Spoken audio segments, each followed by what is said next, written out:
Good afternoon, ladies and gentlemen. Welcome to Yerevan. Welcome to the Figure Skating and Hockey School. Welcome to the ISU Junior Grand Prix Armenia Cup 2023. This is an event of the International Skating Union and hosted by Figure Skating Federation of Armenia.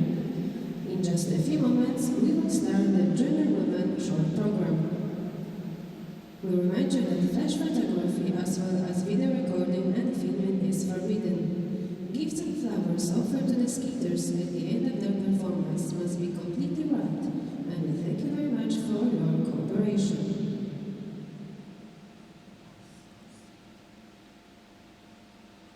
And now, ladies and gentlemen, it's a pleasure to introduce the officials for this event. Representing the International Skating Union, please welcome the referee of the event, Mr. Yerevan.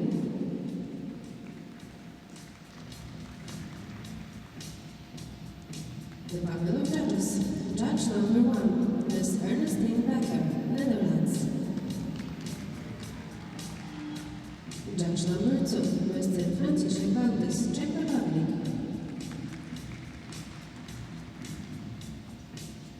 Judge number 3, Mr. Thomas Miller, Austria. Judge number 4, Ms. Nova Kagodin, Croatia. Judge number 5, Ms. Anita Bernasconi, Switzerland. Judge number 6, Ms. Katalin Valcha, Hungary.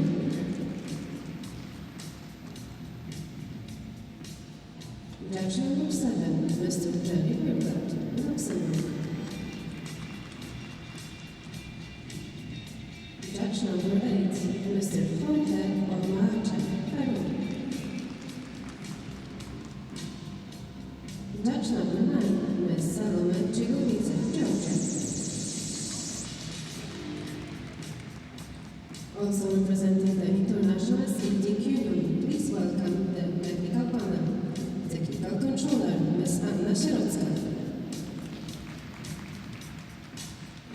Technical Specialist, Ms. Olga Baranova. Ms. Alia Pachar.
Hello, everyone. Welcome to week number 7 on the Junior Grand Prix, the final stop. We are in Yerevan, Armenia, 3,300 BCE, an old, beautiful, and fascinating part of the world. But we're here for figure skating. I'm your host, Ted Barton, along with Mark Henready. Mark, the women's short program coming up. What can we expect?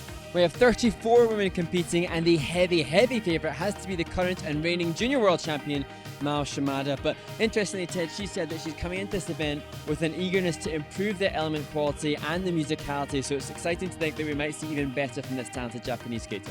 Now, as we predicted at the beginning of the Junior Grand Prix, the top 6 skaters going to the Junior Grand Prix final are from Japan and from Korea. We kind of expected that, but what we didn't expect is how good some of the other skaters were from different nations. And it definitely seems to be the case that the technical content of so many of the women is closing the gap. So we see some of the most difficult technical plan program content from more competitors than we have perhaps ever seen before.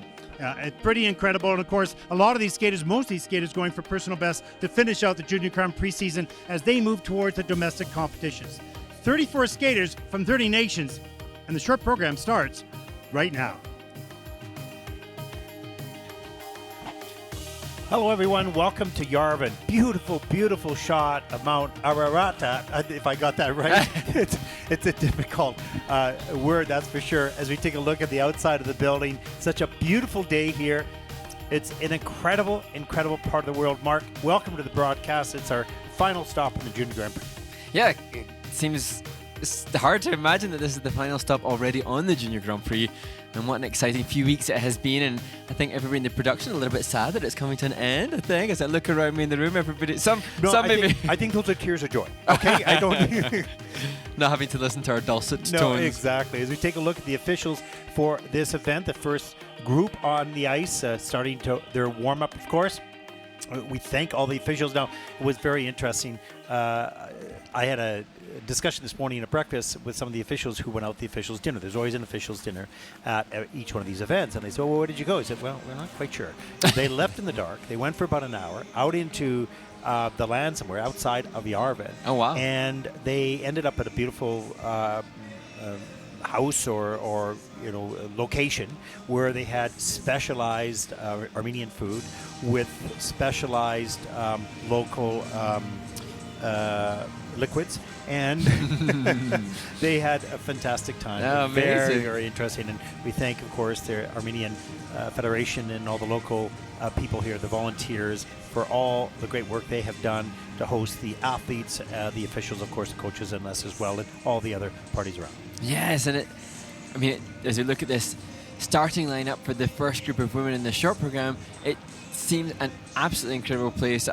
We rarely get the chance or opportunity to see much of the surrounding area, No, but we don't. even just the journey from a hotel to ice rink is fascinating in itself. And for me, it's really nice to see so many of the athletes getting opportunity to embrace the experience of being somewhere that they would rarely, if ever, get the chance to totally. experience. And I think, for us, we've been working together for 2 years now. We have not been able to go out for dinner once outside. And last night we went out with Dan. We went to an Italian restaurant in a beautiful part right by the Cascade.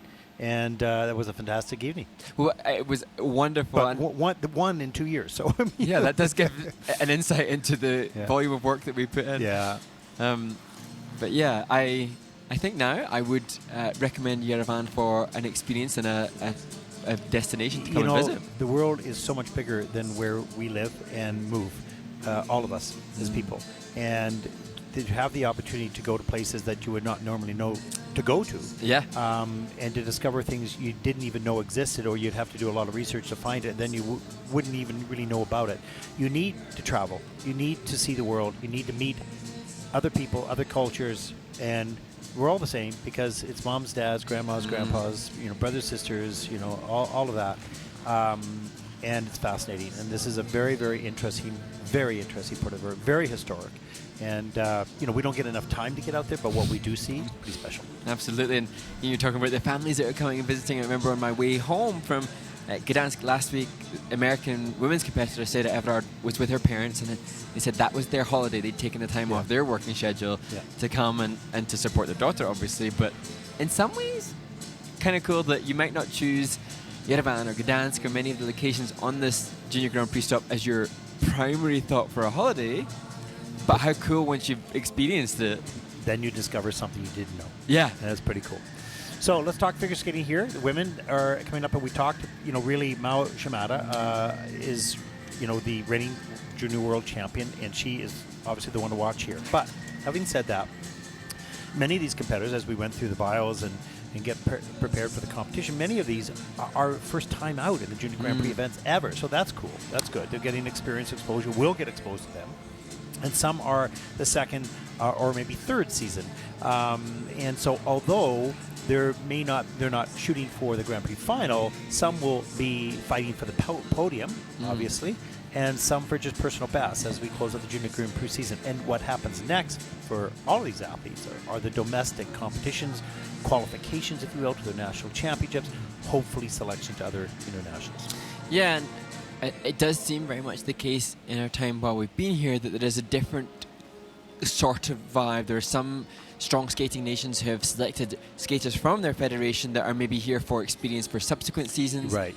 And the future for and skating. I think this is one of the first years that I've been on the Junior Grand Prix that we don't have much down to the last skater, what will happen with the final six.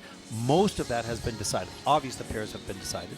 We have one situation in the women's, which is Mao Shimada, and she'll obviously be up there and qualify, which will round out your top six. And in the men, we talked about it, an American might, if they have great skate and up the top of the results, displace another American off that list. So, that's really the only stories about the Junior Grand Prix final. The rest of it is all about junior skating.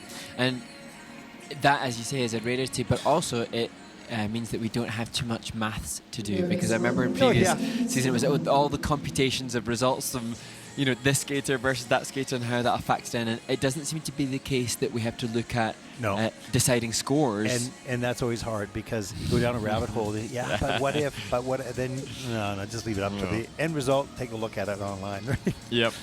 That'll be it. As we round out the 6 minutes of warm up here, we start week number 7 here in Yerevan, and looking forward, of course, we'll show you the the schedule for the Senior Grand Prix a little bit later in the competition, perhaps on the next ice resurfacing or on the next warm-up, so you can start to see what's coming up after this.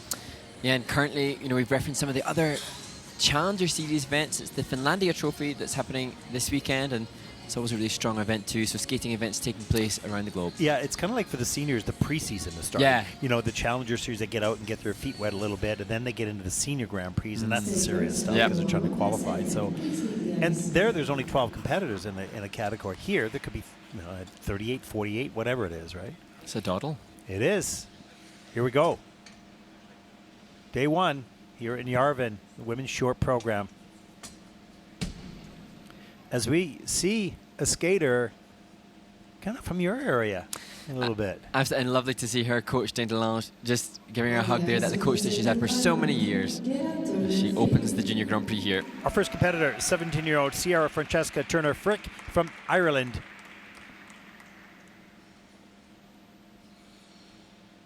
Very first Junior Grand Prix event. Skating to Primavera, Dinavir by Einaudi.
A smile to conclude the program for Kira Turner-Prick from Ireland. And her goal was to feel good coming off the ice and to control the nerves that she would have. And it looks like she's done just that. Yeah, you could see she was pleased with that performance. The standard in which she arrived here in was delivered. Yes, You know, that's what she wanted to do. And so you have to appreciate that's the great thing about the juniors. Double jumps, double axel, we'll see. It's clean in the judging system. So we'll take a look at some of these elements. But when you come off the ice, you say, wow, that's a great feeling. Let's take a look. Yeah, it's okay. And we take a look at the double Lutz coming up. There's nice flow coming in. Good execution straight up over the pick. No problem. Good landing. You want to point the toe a little bit more, get those arms stretched out. And then the combination later in the program gets the feeling back and waits. Gets the toe pick in. Gets around the toe loop. So now she's accomplished all 3 of the jumping passes and, of course, the spins as well. This is the change combo spin in at level 4. The layback was level 1. The step sequence level 1. Flying step level 3. But overall, very solid performance for her. Yeah, and being able to control the nerves and seeing Kira's mum, who was just before the event saying, oh no, she's drawn first as well, and all these new variables, competing in a junior Grand Prix, being the first to skate of all the competitors and controlling her nerves was something she acknowledged would be a challenge before the event. She's absolutely done that. And you know, this is a skater who started in Switzerland skating on frozen lakes and then moved to the UK when she was 8 years old and having lessons with Jane. And Jane is here with her now, and it's Jane's first junior Grand Prix as well. So what a special, special moment for those 2 women in the kiss and cry. That's a beautiful moment. That's a beautiful story. Here, let's take a look at the short program score. Well, 32.97 for Sierra Francesca. She's just thrilled to be here and happy with her skate. Number relevant, yes or no? You know, that's for mission her. accomplished. Yeah, exactly. First skater out. And just happy. You can see the joy just being there. Our next competitor represents Switzerland, 14-year-old Evgenia Sukalovsky. First junior Grand Prix season, second event coming 15th in Osaka in week number 4. 53.35, good score, personal best. Skating to Taboo.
Well, two great starts in the women's short program, 2 for 2, and this time for Eugenia Segalowski from Switzerland, a 14-year-old who has returned to her academic studies, making it challenging to get time with her coaches Romain Ponsard and Angelique Abitschkina, but testament to the training they must have given her that she can go out and rely on that quality technique. Oh, what a nice triple Lutz, that's for sure. And again, we've seen a lot of Swiss skaters doing some nice work this season, that's for sure. There's the triple toe. It was on the quarter mark. The second triple toe, there's the triple Lutz. That's all the way clean, no problem. Nice, solid in the judging system. Double axel lifts off the end of the edge really nicely. Adding a little bit more speed and ice coverage, of course, is going to help transition from junior to senior in the next year or two. Certainly, the technique of the jumps is there, nice and tight and fast in the air. But you want to fill that ice surface up a little bit more as we see the final spin, the layback, in a level 3. So missing one feature there. But the other two spins in a level 4. Personal best, 53.35. So will this score top that, become a new personal best? We'll find out. And she has worked on the short program with Stéphane Lambière, who they created this under the sea theme, and even in the costume details, you can see the pearls, you can see the attention to detail on the ideology for the composition of the program, and that indication that this is a team, a coaching school of team, and a smart young woman who's aware of not just the need to land the triplets cleanly as she did, but to have a program idea that they can really get into for the program components as well. And you can see a nice, satisfying smile in the kiss and cry. You know, sometimes you see a smile, I don't want to say a worried one, but, you know, uncertain. How did they do? What was it? But this, pleased with the performance. All you can do, waiting for that score. Hoping to beat the personal best of 53, and she does. 55.29, season's best. Wow, and that'll put Evgenia currently into first place, second skater out in the event. I hope everybody's as happy as the first two skaters as we progress. Keep going, yeah, absolutely. Our next competitor represents Uzbekistan, 13-year-old Varvara Korotkova. First Junior Grand Prix season, second event this fall, placing 17th in Bangkok week 1 on the Junior Grand Prix. 41.54 personal best, and she's skating "Do I Put a Spell on You" by Annie Lennox.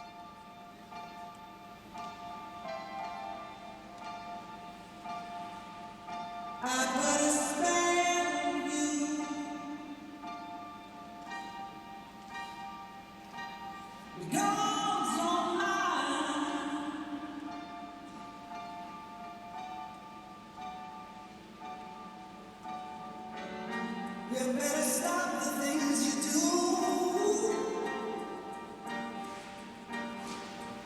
I tell you I am lying. I am lying. You know you can't stand it. You're running around. You don't better. I can't stand it 'cause you put me down. Oh,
Varvara Korotkova from Uzbekistan may only be 13 years old, but to me she demonstrated such strength and maturity to have 2 falls, come back with a double axel.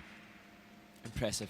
Yeah, it was interesting because she upped her game from Bangkok during just the double lutz, goes to the triple lutz. Good time to try it. Nothing at stake here other than just trying to improve. Let's take a look what happens here. There's the triple loop. Sorry, the triple loop starting. She did a double loop in Bangkok, triple loop here. Over-rotated a little bit. Comes down the ice. Goes for the triple lutz. Not quite all the way around. It's on the quarter, but takes the fall. But looked pretty good mechanically. There's the flying sit spin. In at just a level 2, so missing some features there. That's the big thing for juniors is learning. Go for the, if you can do the level 4s, go for every level because it just patience. You have to make sure you get the rotations in each one of those positions, right? Double axel, around the corner a little bit, tight in the air, fast, rotation. And after those 2 falls, other skaters would have popped or had a further fall. She demonstrated maybe more just consistency on that element, and knowing that she'd realigned her plan program content when she was in her first Junior Grand Prix, the first of the series. She had double axel much earlier in the program and no attempt at triple lutz. This time she's increasing the technical difficulty, changing things around, and with it, we have to assume then that the triple lutz is relatively new to Varvara, seeing these stats. And so the consistency rate isn't going to be as good. Nope. That's no, and you've talked a lot about the improvements they're trying to make between the first Junior Grand Prix that they competed and the second one. And that's the value of having 2. This is for sure. Many only have 1. But for Varvara, 36.18 for the short program, and that will put her currently in second place. 3 skaters have performed.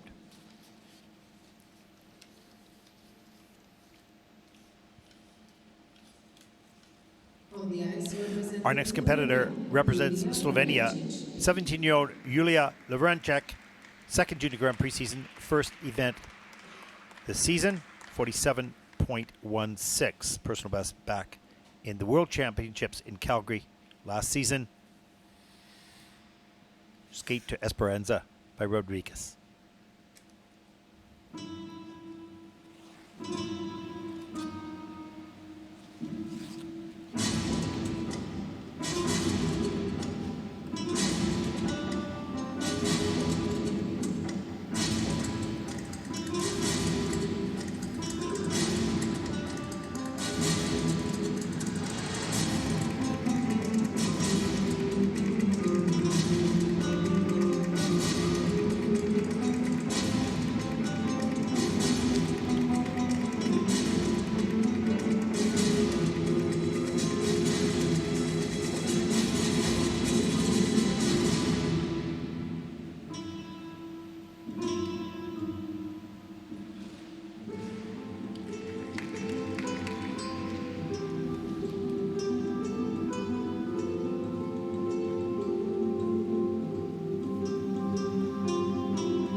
see the joy, perhaps the relief for Julia Lavrencic on the landing of the double axel that carried her through to the end of the program.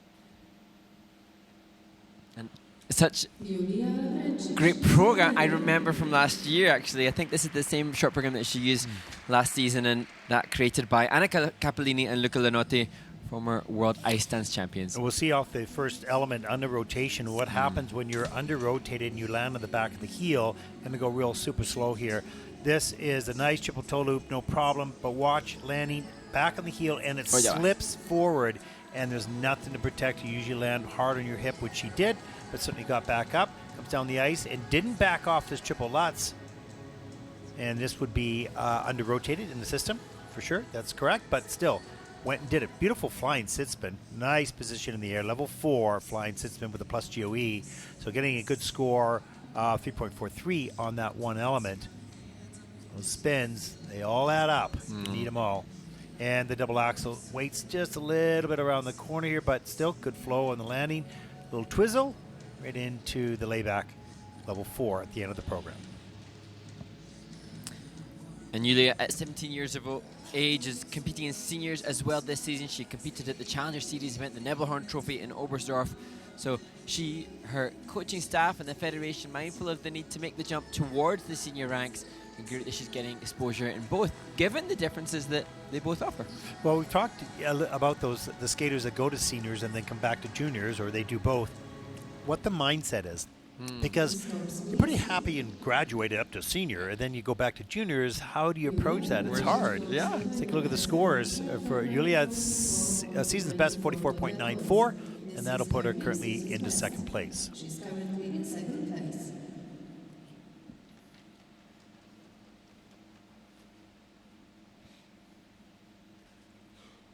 On the ice, representing Our next competitor represents the United States of America.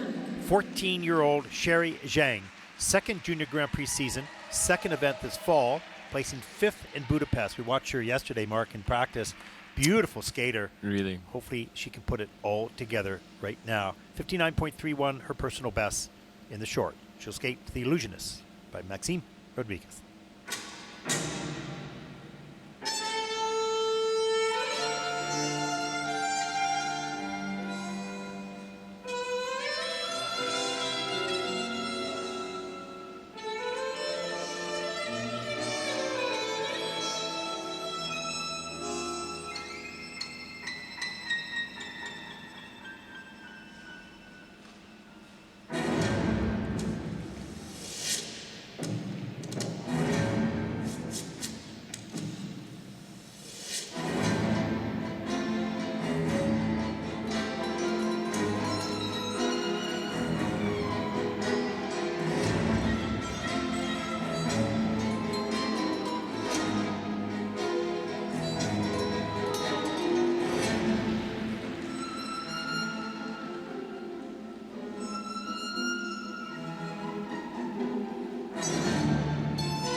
Well, Sherry Zhang from the United States of America is just a joy to watch. So much transitional difficulty, so much attention to detail within the musicality. Just unfortunate, the same mistake that she had in her first Junior Grand Prix in that combo. Well, that second triple toe loop lifted so high in the air. The first one was just perfect, and then she shot that up way higher. I don't want to say over-rotated, but had too much time, almost too much time. Watch here. Triple toe loop, nice and low to the ice, good ice coverage, way up in the air here, and the free leg just got stuck in front, too far back on the heel, and has to take fall on that. But wow, and double axel, great, no hesitation, rides right off the end of the edge, and then watch the triple out, just beautiful, just clean, right into the flying sit spin. That is also in at a level 4, all 3 spins, level 4, plus the step sequence, level 4. Yeah. So she's really maxing out her points. Even with that fall, she might even beat her season's best at 59.31. We'll see. It's pretty close. Well, it's interesting because the falls have an impact undoubtedly on the component scores as well. But I wonder for Sherry Zhang if she can manage to put out a clean skate, although it's triple toe, not triple flip, triple toe. I feel that so many other aspects of the program and her quality of skating, she could be in contention with a clean skate with the Japanese and the Korean skaters that we've seen. And the season. That is our point, is that there's a number of skaters that can compete, but you can't make mistakes. That's the difference, is because they generally, not always, but generally don't make many mistakes in the top group. But this is a skater that has all the same qualities. Absolutely. And joined here by her coach, Anthony Evans, who's here because Chris Pottinger, her other coach, has got domestic events, as we've said. So there are domestic events happening, and for some of the athletes, many of the coaches that are at this level, they have multiple athletes competing all over the globe. You have to choose where to go, Yeah. when to go. Let's take a look at the scores. Well, it is the season's best, 60.52, so that's just a little bit better. And now she discovers it, and that puts her currently into first. That, young woman, is an indication of the quality of your skating. It's there. And jumping, and spinning, you name it. Well done. The following skaters may now take the ice for 6 minutes warm-up. From Switzerland, Olivia. Our next group takes to the ice. You can see 5 skaters, and there is a look at the start order for group number 2. Wait, Mark, do you have any questions? No, because we haven't been asking for any. It's your last chance, the last Junior Grand Prix. Last chance for those wanting to send us in questions, so please do. Oh, I love it. There have been some excellent questions this year. Really has, yeah. Yeah, and you can... Not so detailed that you couldn't answer them, because otherwise you go down a rabbit hole, but really thoughtful questions from the skating public. I don't know how many of the people knew much about skating, but they were really thought out well, and made us think about it as we give an answer.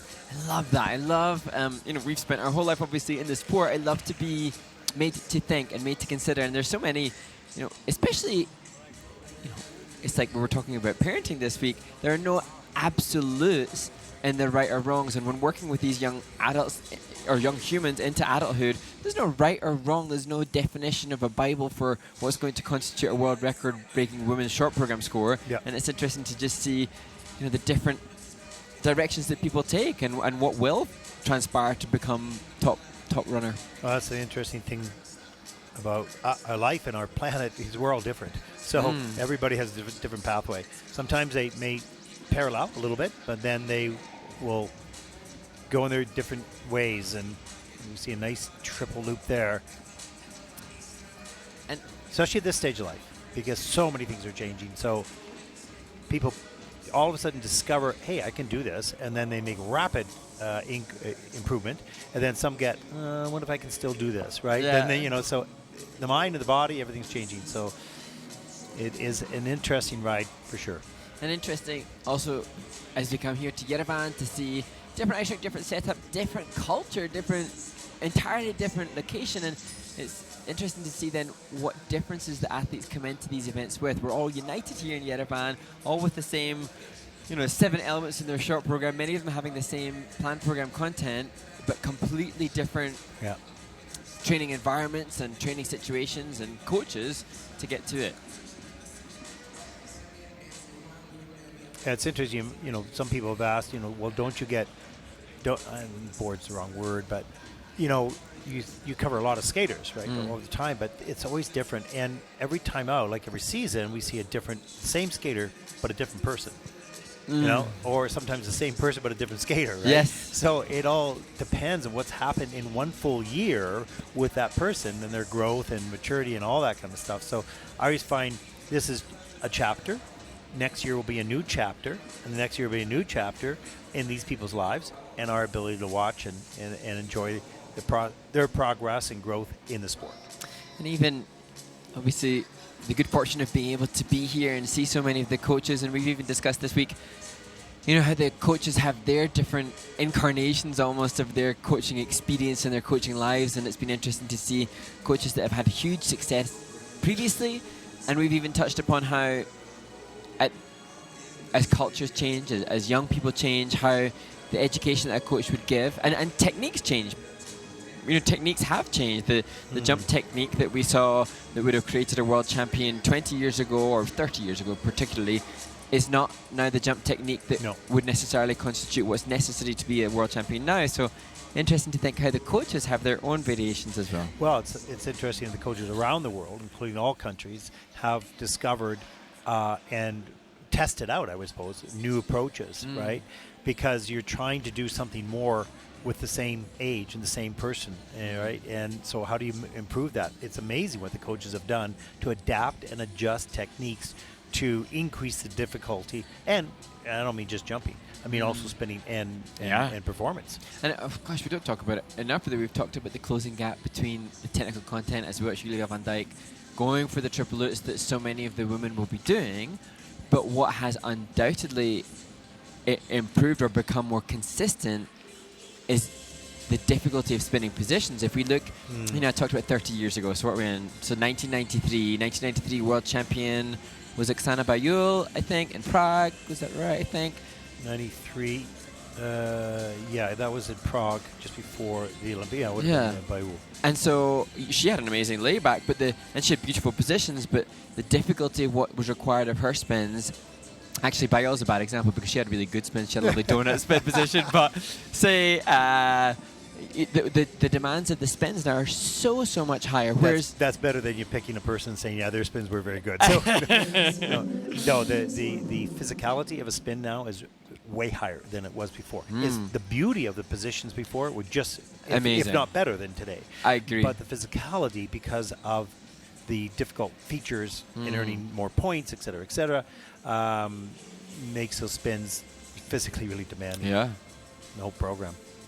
And so when we would have then... We see the Armenian... that's nice to see. Young skaters in the crowd. And there is another rink here. There is another rink in Yerevan. Yeah, it's across town. Much bigger rink. And then we see one American. Eliana Peel is back. Yeah, she's back. Yeah. But I wonder, I remember a friend of mine who's an off-ice specialist who works in flexibility, quoting the stats of the number of women that do Bielmann position.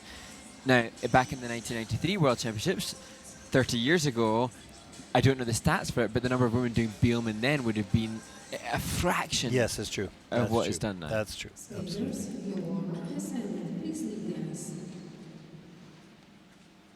Here we go. Start of group number 2, event number 1. The men's short program will take to the ice later this afternoon. No pairs at this event. Ice dance goes tomorrow. The last look at the 80s. Yeah. Our next competitor represents Switzerland, 14-year-old Olivia Baska. First Judy Grand Prix season, second event this fall, coming 12th in Osaka in week number 4 on the Junior Grand Prix. Personal best is 42.86. And she'll look to finish the season here, topping that score right now.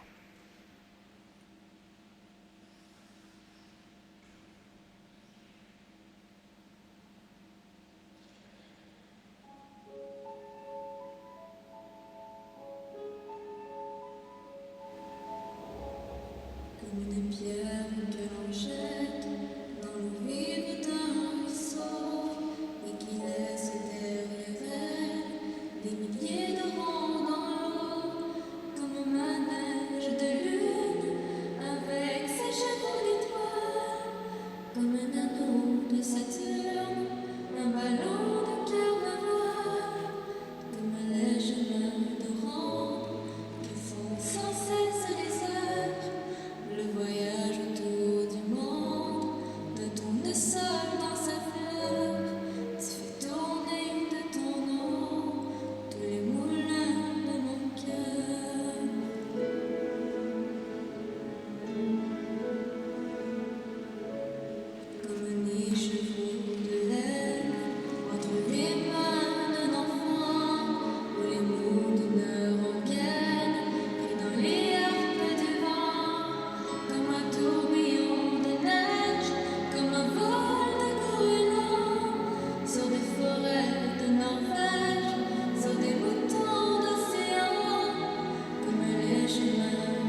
Olivia Baxa from Switzerland, and what's all the more impressive about this performance is that after her first event in Osaka, she had an injury to her foot, and until 3 days ago, she wanted to withdraw, chose to fight, and amazing to see that kind of performance given the injury that she's dealing. Yeah, and for me, this is just another example of the continuous story of the growth of Swiss skating. Because they've always had the odd really good skater come along, but this is like a movement now. Let's take a look. There's the triple toe. Not a lot of height. It was not a lot of knee bend on the takeoff, so she didn't get around. Couldn't get in the second one. Same thing with the Lutz here. You're going to see it. Not a lot of knee bend to go down. Gets enough height to get around it. The double axel. Oh, here's the. That's a beautiful side position. Beautiful side position. It's the best one I've seen on the series. Yep. And this is in at level 3, missing one feature. Little jump on the way out. But I just want to continue with that. I don't know exactly what it is, but there is more competition within Switzerland. The skaters are better competing against each other, pushing each other. And so we've seen some ice dance success. We've seen some men's success. We've seen a lot of very talented young women in Switzerland. When you get that movement, if you will, and excitement in a country of a generation of people that are traveling together, that are pushing each other, that are experiencing, something special happens. And my sense is, from what I've seen, and I'm sure it's true to a certain degree, that's happening in Switzerland. I don't know how far that'll take them. Different issue. That's for them to determine. But something's happening there, and it's pretty cool. Season's best, 49.25, even with that fall. So give the triple toe in there, and that's going to, and a clean triple Lutz. It's going to boost that score quite a bit.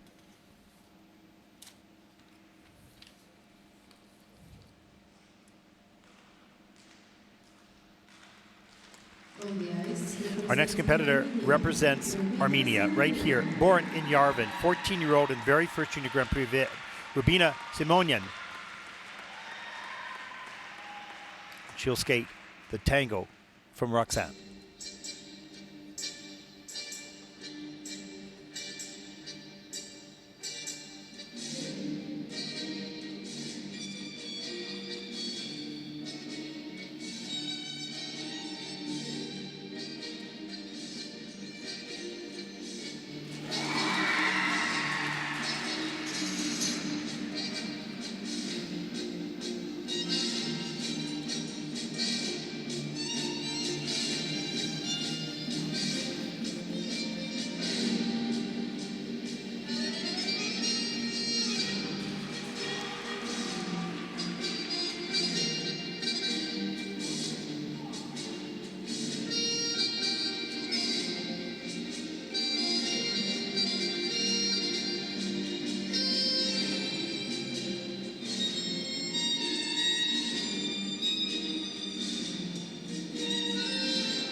Rubina Simonian, who trains in Yerevan.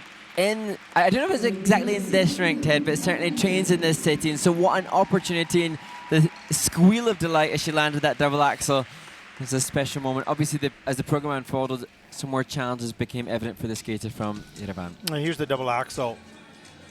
Nice work. Nice and tight in the air. That was good. A little bit more speed's going to help out. And still the skating skills need a little bit of work. Sets up the double lutz. Just over-rotates a little bit. Has to step out of that. Didn't push that free leg back. And here's the double flip. That's fine. Tries to get the free leg around and does not get up high enough to complete the double toe. Takes a fall a little bit later. Didn't want to show that. No. Just hits the toe pick and takes a fall. And here is the layback. Just still working on getting that. Didn't get a side to back. It's just in at a base level. So no even level 1 feature. And, you know, she's going to be an inspiration for the young ones that were squealing during the double axel. And even though she's a bit disappointed with her skate, she's also part of motivating the next group of skaters coming up. And it's interesting as we look back at the series with the 7 events. Lovely kiss from our coach there. We've seen, you know, events taking place in Istanbul and Bangkok and here in Yerevan, and you sense that these aren't powerhouse skating nations which are hosting these events, but what they do offer in being, you know, the host city to so many skaters around the world is an opportunity for those skaters, and that is something that Rubina will lead the field for. Yeah, and there's a lot of skating going around the world. Some we see in the Junior Grand Prix and some we don't. We just talk about what we see right here. And so it's nice to see new countries getting engaged and involved in this, and young skaters, you know, you see disappointing moments and moments of joy as well. Just the pure wonderful feeling of skating is something special. We're watching competition, of course, and they're trying to compete, but still, the sport itself, it gives you great sensations whether you're competing or not. And even now, the skating day, World Skating Day. Yeah, exactly. Rubina, as we see Rubina in the kiss and cry with her coach, even this is a life experience. That's not what she wanted. She didn't want to have the mistake, the fall from nothing. But the life lesson of having to even just conduct yourself, await your scores, that's huge. And you normal, 14-year-olds as Rubina is, don't have to face in front of a camera, await judgment. And she's managing to do that with bravery, despite what she might be feeling inside. So this is huge. Well, it's another learning. Yeah. It's another aspect you have to learn. Short program score, 21.39 for Rubina, and that will put her currently in the 7th place. Now it's the work of the coaches to keep their eyes forward and how to get better and how to feel better and learn from watching the other skaters and not just take that feeling of this performance and let it slow you down, let it speed you up. Our next competitor represents Croatia, Lena Kosak, 15 years old. 41.68 personal best in the short program. And she will skate to a very popular piece used throughout the year, Never Enough, from The Greatest Showman.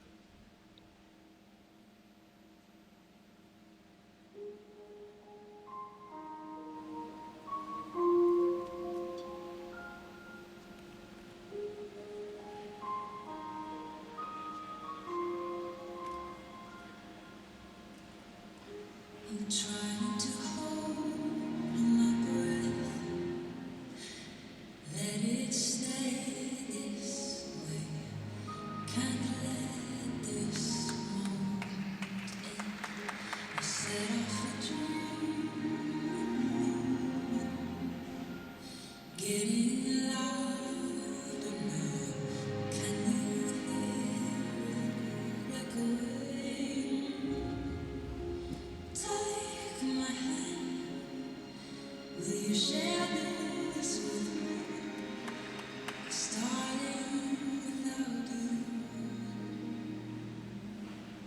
All the shine without any spotlights, all the stars we steal from the night sky will never be enough, never be enough.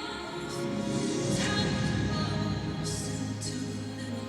These hands could hold the world, but it all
Well, as you mentioned, Ted, the music never enough used often, but Lena Cusack from Croatia doing it with as much passion as many that we've seen, and great to see that despite the mistake on the axle, she was still committed to the presentation of the program. It is a beautiful piece of music, and you'll see, and I cut some of the step sequences up because you watch her arms move with the music in her upper body, so she really feels this music, and you can see that in her delivery of the choreography. So really nice, and unfortunate on that axle, just took the waxel.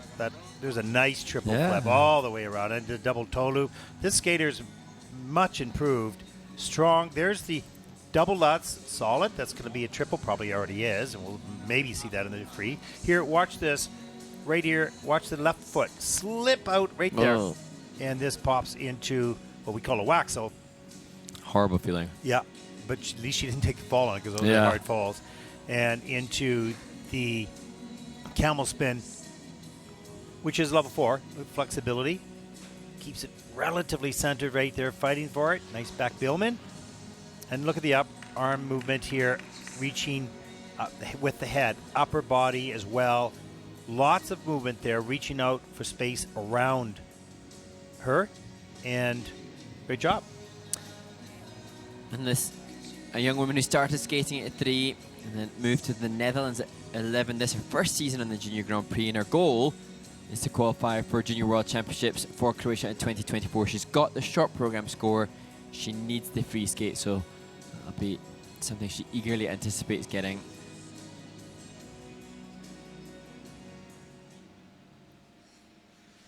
The scores, please.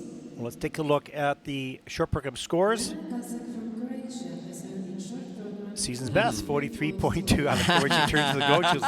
That was amazing. I like that. Lena Cusack from Croatia. They both look very shocked that the Yeah. Waxel didn't. And that puts her currently in a 5th place. But that's a good indication of the rest of quality, of course. You know, she may not value that at this point. Well, maybe now. Who knows? Our next competitor represents Korea, 14-year-old Eunbi Park. First Junior Grand Prix season, 15th at the Korean Senior National Championship. We haven't seen her on the juniors, 15th in senior, but still just 14. Amazing. So she'll skate the short program to Concerto in E minor and Paint It Black from the Wednesday soundtrack.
Eunbi Park, the 14-year-old from Korea, just giving us an indication of the level of depth of women's skating in Korea. This is a skater who finished 8th at the Korean qualifier.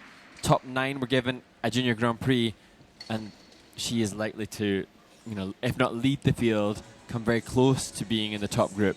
Yeah, no question. Let's take a look at some of the elements. She starts out with this triple loop, triple toe loop, and there are no elements. Okay, the last one, the level 4 spin, is under review, but nothing else is under review. That shows you how clean. And when you allow or force a technical panel to not look at replays because it's that clean in real life, you're saving yourself probably a lot of points. Yeah. Or guaranteeing yourself anyways. We hold to that final position there for 8 revolutions to watch the triple Lutz coming back. A little bit long on that preparation, but pays off as she gets enough height all the way around the triple Lutz and goes into the back camo in the change combination spin level 4 here. That donut on the forward inside edge is really impressive. And when we look at the triple Lutz that's just been done, great that was, clean it was, not the same grade of execution as some of those that are from her home nation. So it's being able to, as we look at the Bielman, we have seen even more stretched positions at even faster speed from other Koreans. Not to say that wasn't brilliant. Well, here's a pretty good example. This is a clean skate, and still not going to be probably the top Korean in the juniors, right? So the quality of everything, you've got to skate clean. That's number 1. Can't make mistakes. Number 2 is then you can paint it up a little bit. Yeah. You need by quality. You have to if you want to be at the top. Let's take a look at the scores. Eunbi Park from Korea, 59.22, so that's a pretty good score, not of approval, and that'll put her currently into 2nd place. And testament to Sherry Zhang's component scores that despite her mistakes, she still leads the field.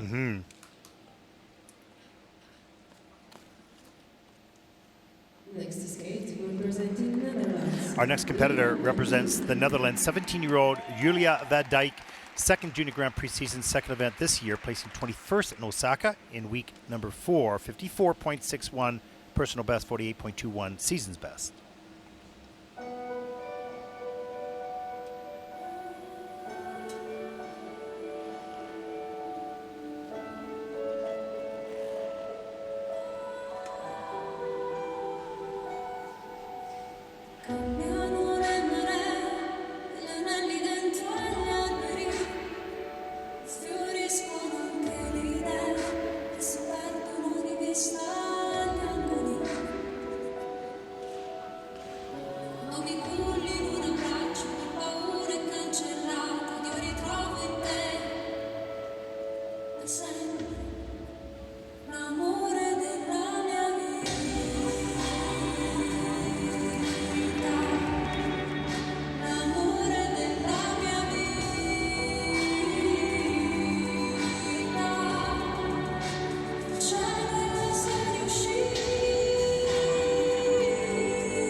Well, credit to Julia van Dijk from the Netherlands. She had a fall on the triple lutz in her first event in Osaka.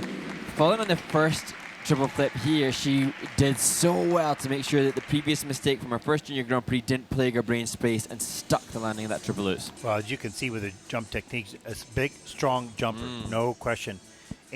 But in this game, there you can see under-rotated and has to take the fall on the triple flip. Here's the double axel, good speed off the end of the edge, good lift as well. Holds that landing edge to establish the quality, beautiful. Triple lutz, well, that was just sweet. That was nice and easy, right up and flying sit spin here. And the thing, though, is, to compete at the top, you have to be clean. There's a lot of good skaters who talked about that. If you know skating, you watched all the skaters, and you saw some brilliant skating in the middle pack or the bottom of the top group, they may have one little mistake. But if you want to challenge for the podium, or at least the top 5, you have to be clean. And that's demanding. Oh, it's a challenge to control the brain space to be able to mentally deliver under pressure. For me, Yulia, it doesn't look like the judges have gone as much on the program components, but I actually thought the presentation was much bolder and much more committed than in Osaka. So hopefully we'll see a free skate that showcases the improvements made since her first event 3 weeks ago. Yeah, and that's always the goal of the second one. Try to get better. Yeah. And you can see Nicole Goosen, her coach, just so supportive of her athletes.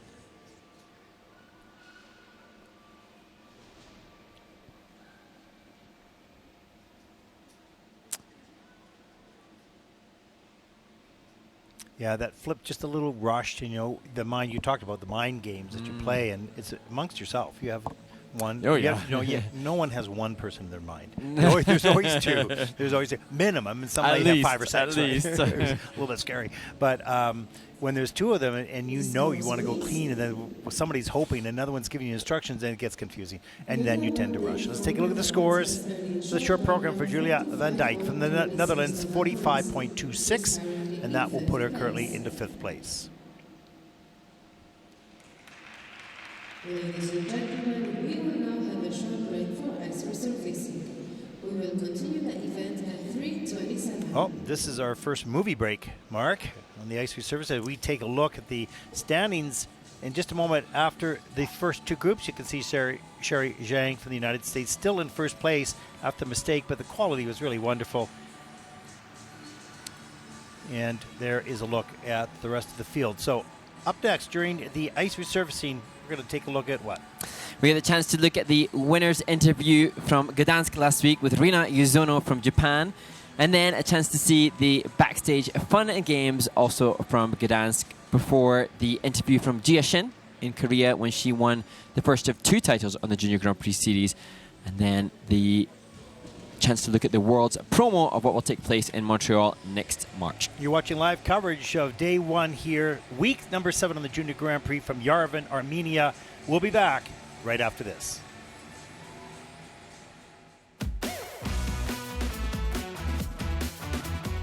Here in Gdansk with the women's champion from Japan, Rene Rizono, 192.31, the champion here. Absolutely brilliant performance. Brilliant skate, no question. How did you feel about your performance today? 今回はスピンやステップのレベルの取りこぼしがないように練習してきたので、それが出せて嬉しかったです。 It was a brilliant performance, no question. And now you're going to the Junior Grand Prix final. How do you feel about that? 感謝の気持ちを持ってまた全力で練習頑張りたいと思います。 Well, it's such an honor to have watched you skate. It's an honor to be able to interview you, even in Japanese and English, in this way. Congratulations on the win here, and best of luck as you go to the Junior Grand Prix final. The women's champion here in Gdansk.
here in Budapest with the women's champion, Jia Shin of Korea. An outstanding performance, just beautiful skating from the first moment to the end. I just want to ask you 3 questions. How did you feel about today's program? I didn't see others. I did image training and focus on me. Well, you did a wonderful job of that, that's for sure. How do you feel about winning 2 Grand Prix events now, 2 Junior Grand Prix events? Because it was my second time, I was more nervous due to more pressure. So I focused more. Well, you did very well at focusing more, that's for sure. How are you feeling about the Junior Grand Prix final? Last season was my first time attending the final, and this season is my second, so I am honored, and I will do my best. Thank you so much. Okay, well, you're a beautiful skater and you're learning your English very nicely. Thank you very much. The 2-time champion on the Junior Grand Prix from Korea, Jia Shin.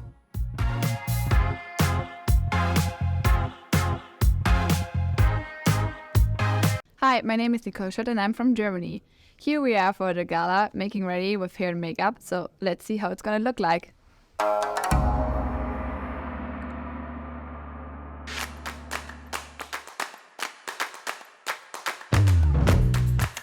I'm happy that I'm not an ice dancer and have to do my makeup every single practice in competition week, so yep, it's fun to do it once in a while.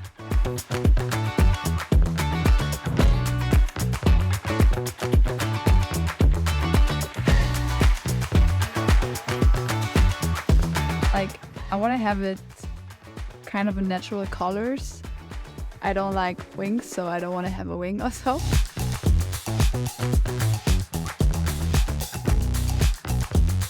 Oh, I didn't thought really about the makeup yet, but I think it should be not too much because I want to keep it also for the banquet. At competition, everyone is doing the makeup and hair by their own, or like at least they don't have someone with them.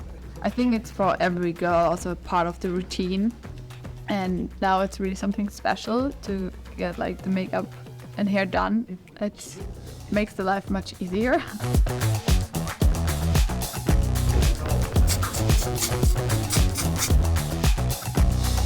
It's really good, like the curls are perfect.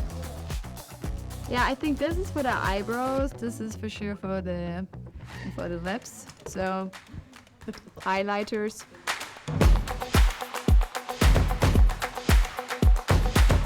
That it's not too rosé, that it's more like into brown, so I think one is okay. So that was the last step, the lipstick. It looks different, but it's really nicely made. So hair and makeup is now done, and now it's time for the gala.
The following skaters may now take the ice for a 6 minutes warm-up. Welcome back, everyone, to Yerevan, Armenia, Day 1 competition. The women's short program on the ice, group number 3, on their 6-minute warm-up. I'm Ted Barton, along with Mark Conradi. Final stage of the Junior Grand Prix 2023. Now, Mark, my big question was, we've established that you were a superhero kilt man. And for those of you who have not seen a day in the life of... Yes, now we have some proof. A day in the life of the commentators. We shot that in Gdansk last week. Put it together. It's kind of fun. It's a lot of fun. Yeah, it's a lot of fun. And but Mark wore a kilt, and so I named him Kiltman because he's like a superhero Kiltman.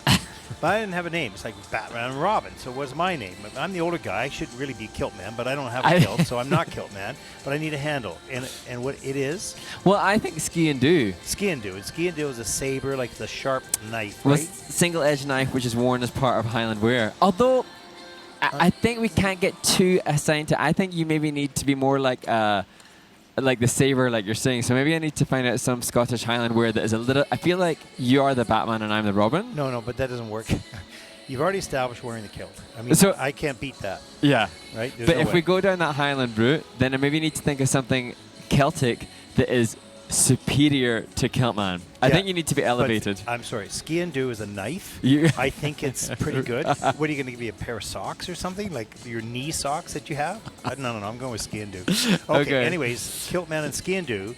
We found out the answer to the question that was sent in. Thank you very much for that, by the way, and Teresa as well for sending it to us.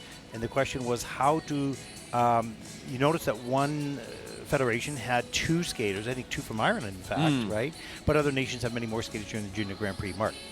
Yes, so the International Skating Union has some set out criteria as to how many entries are allowed per skating nation on the Junior Grand Prix series, and those are based upon the results of the previous season's Junior World Championships. And so when you see multiple skaters from the same nation, like the Koreans and the Japanese, which we've referenced often, that's a result of their placement at Junior World. So you can have 2 entries in each of the 7 events if a skater from your nation has placed on the podium at the previous year's Junior Worlds. And then that filters on down. There are various different stats as to how many skaters can be assigned to the Junior Grand Prix, down until if a member hasn't had any result at the previous year's Junior World Championships, and in that case you may enter 1 skater in 2 events of the ISU Junior Grand Prix. Oh, right. Nicely done. And of course, that is why the Junior World Championships are so important to federations. And in Canada, we've struggled a little bit in the women's, and so there's a lot of pressure going into the Junior Worlds. We have good women's, we do, but there's a lot of pressure going into the Junior Worlds because so much for the next season depends on that, and so many people depend on that. So, not unlike the World Championships, same thing. You're in your spots the next season or Olympic Games. So, yeah, there's your answer. When we reference often the skaters striving to achieve the minimum technical element score for Junior Worlds, that signifies the importance not just of being a Junior World Championship competitor, because that in itself is a real achievement, but also that consequently has implications for the federation as well. Yeah, and other skaters. Yeah, and mostly other skaters, right? Yeah, potentially teammates, training mates, and certainly compatriots. Exactly. Now, you had another question, but that was sent in Yes, I had. Privately. One that came through on Twitter, and the question from Delilah at D Tonning: how do skaters choose their outfits? Is there a global catalogue, or is each outfit designed for the skater's routine? That's a good question, actually, really good. and I never thought of a global catalog. Yeah. Well, there are catalogs because there are skating boutiques that sell dresses, and especially young skaters, 5, 6, going to their first competition. You'll go through that catalog. Oh, I like that one. You'll pick that and order it, and it'll be delivered or made for you. But at this level, and certainly in the seniors, there are private designers that people find, and the sewers obviously as well. So, I mean, where'd you get yours? Well, so actually, fascinatingly, I had costumes in the year that I competed internationally, the years that I competed internationally, from a lady, Sophie Whitton was her name, and she actually went on, she's done some amazing design. She's worked for Lila Fear and Lewis Gibson, I think, this year, and she's gone on, the success that she had as a skating costume designer, she's now gone on to design and create the shorts worn by boxers in some of the most heavily weighted boxing matches. Sorry, I'm going to have to back up here because this is pretty... Okay, let me get this right. was designing and sewing figure skating costumes with lots of sequins and things and designs, whatever. And now is designing boxer shorts. Yeah. That is worn by the big, heavy, punching and apparently boxers. they're like 10,000 pounds, these shorts. Like they are That's expensive. encrusted. Like they are like a mega, and it's a huge business. So who would have known? That's news to me. We never would have guessed that one. That's great. That's a great piece of trivia. And actually, the ISU had, I don't know the competition title, but for the ISU Awards, they did give awards for best costume. Yes, they did. Yeah, absolutely. Yeah. And it's so often Mathieu Caron. I think it was just best costume. Yeah, best costume. And there are some designers that obviously are getting more and more recognition for the quality of their work.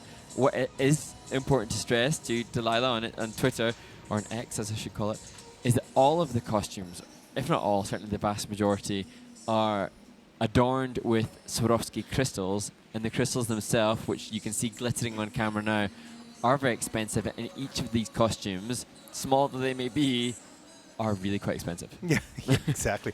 Yeah, the size does not determine the cost. That's No, for sure. not at all. Yeah, exactly. Well, interesting piece of information. Keep those questions coming in because they help us fill out the warm-up sessions and also for you provide more information. And here we go. Group number 3.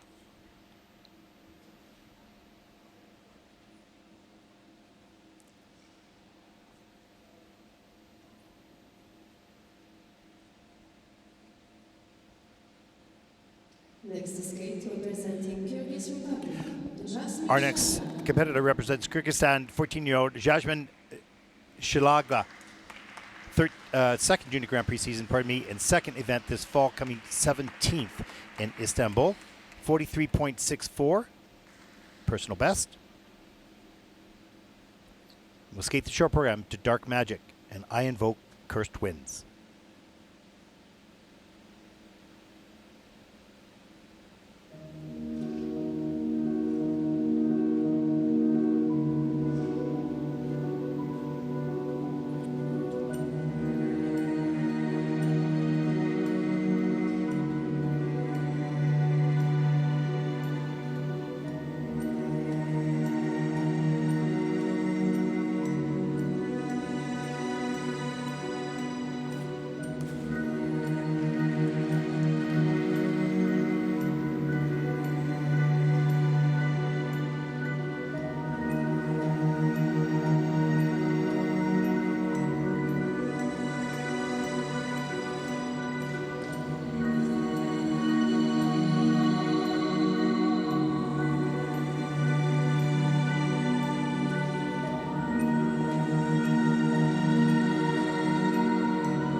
Jasmine Schlager, you can see just the disappointment. She had a clean skate in Istanbul in Turkey when she competed in her first assignment of the Junior Grand Prix series, and I'm not sure if she seems in pain or perhaps just frustration that the fall on that triple toe combo.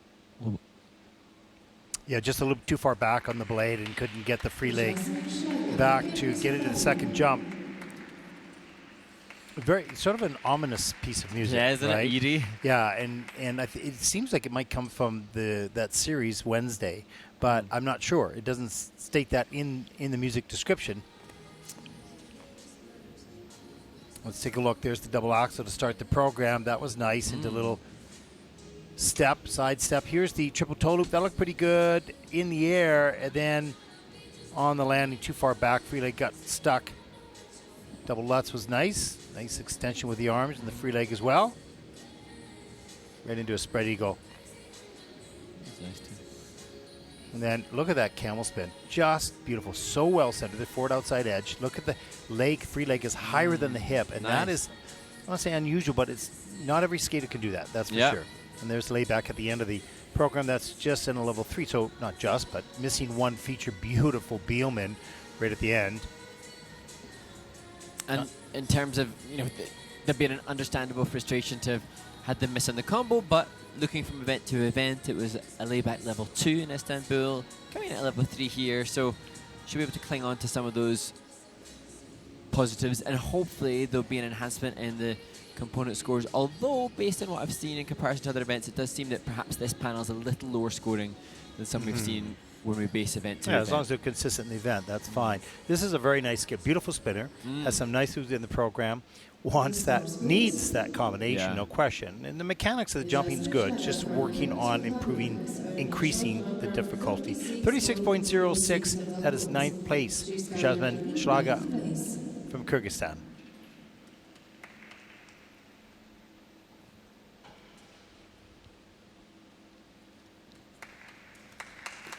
Please welcome our next competitor from Latvia. Our next competitor comes from Latvia, Sofia Stepchenko. 16 years old, second Junior Grand Prix season, second event this fall, finishing 6th in Istanbul. Good placement with a 56.78. That's her season's best. Personal best is 58.87.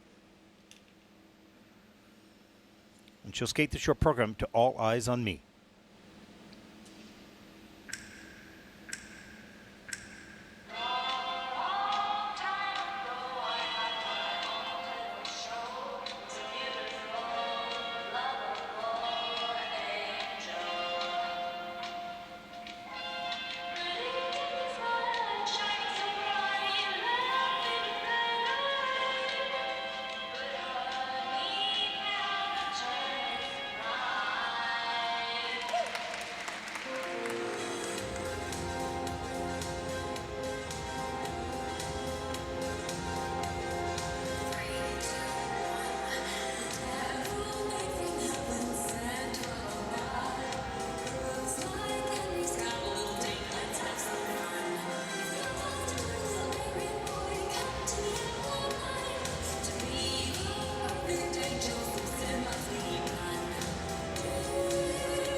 Latvian Sofia Stepchenko, she had a great short program in Istanbul, which got her into the top group in the short program at that event. And practices here suggest that she has that capability, but she competed at the Challenger Series last week in Andre Nepola, so you have to question whether or not just a bit too much fatigue setting in to be able to deliver. Or if not physical fatigue, if they can run their programs, come on, they can do that. Yeah. Whether it's, I'm doing juniors again. There's the triple flip, triple toe loop.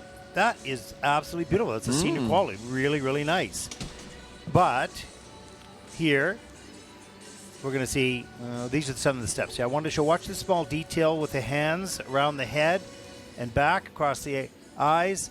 All those little details, that is more starting to work towards senior detailed step sequence. So here's the double axel attempt, but Pop says she just can't do that you can, but you shouldn't. And that's so costly because this is a very good skater who, if skates clean, that gap between the top skaters and her can be quite narrow. And I think we can see that watching Sofia in practice and in her first Junior Grand Prix assignment this season, we can recognize that a lot of improvements have been made in the off-season since she competed at Senior Worlds in Saitama. But there the fall on the loose, just preventing the judges to give her a score that will get close to the 58.87 she had in March at World Championships. Yeah, mistakes happen. The good news with this young woman is she is really good and just consistency. And this is repetition, run through, and get the confidence to deliver everything you're capable of, which she's capable of doing everything she's attempting here, in competition under pressure. Absolutely. Then she'll be able to judge, where am I? And she'll find herself quite a bit higher. Short program scores for Sofia Stepchenko of Latvia, 46.23. And that'll put her currently into 5th place. Not the goal, but experience gained. Painful at the moment. Tough. Hopefully value in the future. Our next competitor represents Estonia, 13-year-old Elizabeth No. First Junior Grand Prix season, second event, coming 16th in Osaka. 47.85, season's best and personal best.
Another very classy and refined skater, Elizabeth Nu, who turns 14 tomorrow. Well, interesting. Another skater that has some really nice qualities, and too bad on the Lutz because she's just a little bit too far back. For young skaters out there, if you're going to be too far back or too far forward, you're a little bit better to be too far forward because the picks will save you, and you'll probably stand up. Too far back, you'll see that would happen. You have to take the fall. Free leg gets stuck in front. Double axel off, I think an Inabar coming in there. It was really nice. Here's the triple flip, or triple toe loop, pardon me. Beautiful execution up in the double toe loop. Great extension of the landing there as well. And let's take a look here. Inside edge back to the outside. Good in the air. You could just see her going back to the heel, over-rotated a little bit, and couldn't get that free leg back to stabilize the landing. But mechanics of it, beautiful. And Elizabeth had explained that there were unforgettable feelings from her first Junior Grand Prix, and her mum had explained that she gets pleasure from the everyday routine. She finds joy in the dedication and discipline that it demands, and that confirmation. She's 14 tomorrow, 13 years old today, and a 13-year-old that finds joy in the dedication and discipline. As a parent, surely that's going to be a major and that's interesting because I've talked to a couple of athletes and said, what do you like most about skating? And they said, the routine. So it wasn't about the competition. The competition was what you worked towards, but it was that journey all the way up to it. Whatever the competition brought you, if you won, yay. But, but the journey itself, that routine every day of pushing yourself, of feeling good, feeling healthy, and trying difficult elements, and getting that pure joy of accomplishing something new, right? Striving towards it. That's pretty cool. Short program score for Elizabeth, 47.85 is her personal best, and she'll draw a season's best of 47.90, which is good, even with that fall, and that'll put Elizabeth currently into 5th place.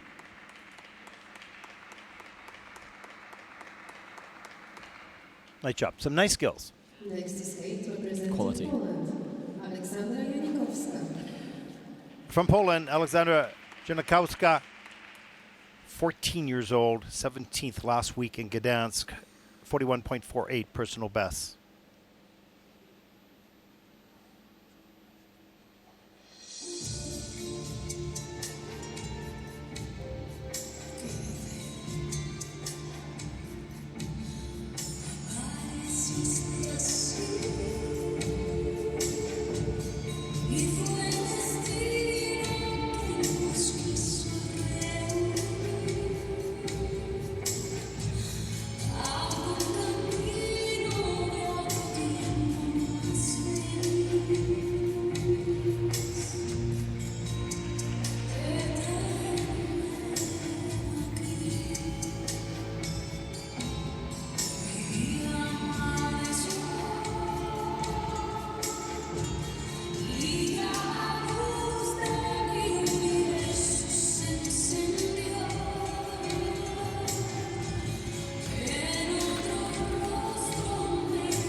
14-year-old Aleksandra Janikowska from Poland, Polish junior champion, competing in her first ever Junior Grand Prix assignment.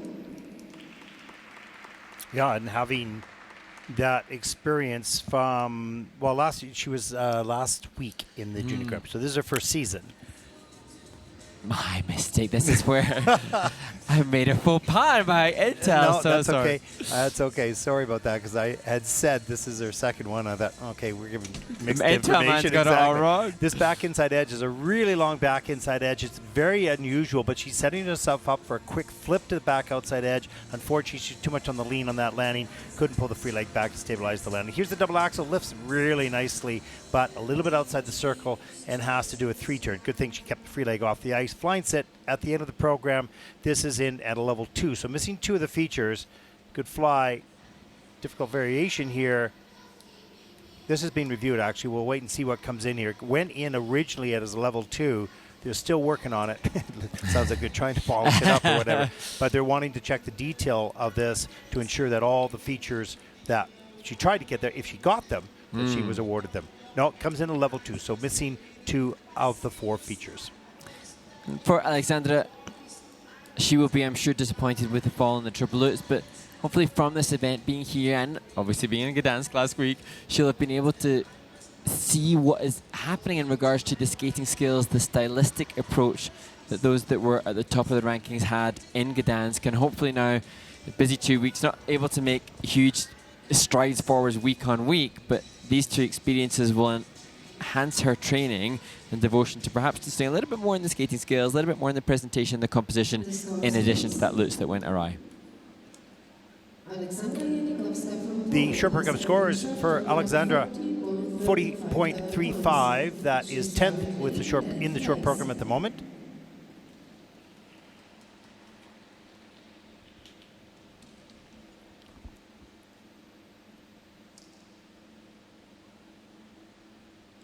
Next skate representing Philippines. Our next competitor represents the Philippines, 18-year-old Catherine Limkeke. And this is her very first Junior Grand Prix event. And she'll skate to The Giving by Michael W. Smith.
Beautiful extension and position in the finish for Catherine Limkit-Kai representing the Philippines. And it's a gorgeous outside edge and the camel catch position and some lovely touches within. I'm sure Catherine will be a little frustrated with the double-double and the step out of that double axel. Yeah, and in the step sequence as well, or part of it, she went to grab her leg for the spiral, and that slipped out of her hand. It's such a beautiful, sensitive music, just so heartfelt, and you want to skate with it. And there's that triple Lutz, good start to the program, a little too far forward, of course, on the landing in order to carry the flow. And coming up here is the double flip. She meant to go for triple, double toe loop after that. And so, this was problematic. And this carried through the rest of the program. The double axel slip. See the takeoff She edge? actually did well to salvage. She did really well to save that. That was a great save. Here's that grab the leg but loses it.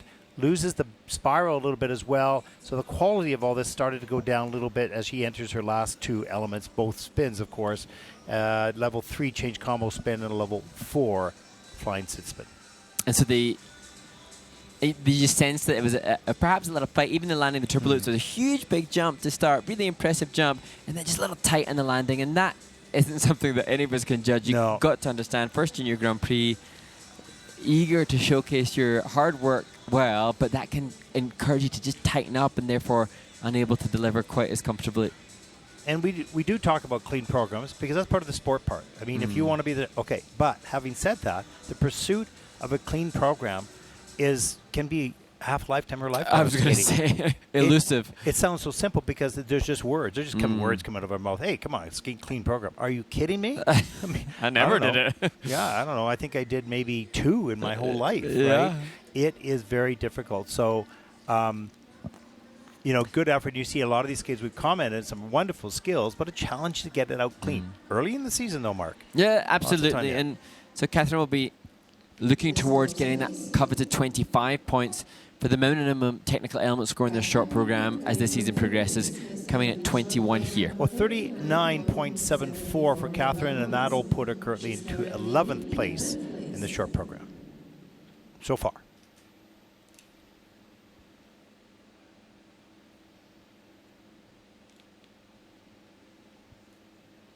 Next to skate representing Hungary, Lena Ecker. Our next competitor represents Hungary, 14-year-old Lena Ecker, first Junior Grand Prix season, second event this fall, 16th in Linz, week number 2 on the Junior Grand Prix.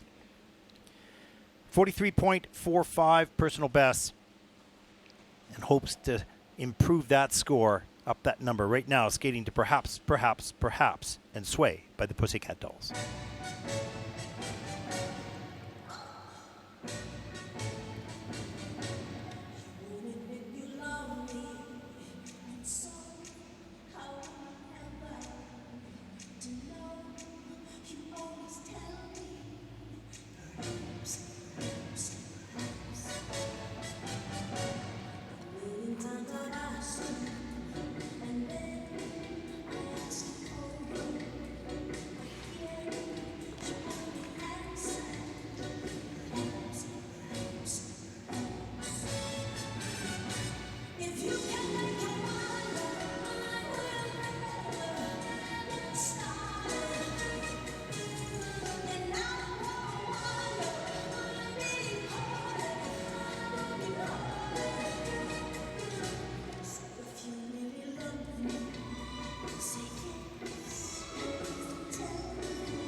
difficult choice of hold of the foot in the Bielan position to finish the programme for the 14-year-old Lena Ecker from Hungary, who said, Ted, that she couldn't wait to go to the big competition again, having competed on the Junior Grand Prix in Linz, recognising this is a big competition. Oh, that's cool. That's cool. Yeah, really some lovely performance. I took some of the step sequence, and you can see the choreographic work with her upper body and facial expressions, and that's nice to see. Even if it's not fully developed yet, it's really nice to see. And we'll take a look at some of the elements. Unfortunately, the triple salchow, look at the speed coming in. That looked awesome. Straight, tight in the air, over-rotated, in fact. Over-rotated, couldn't get the free leg back to stabilize, has to take fall.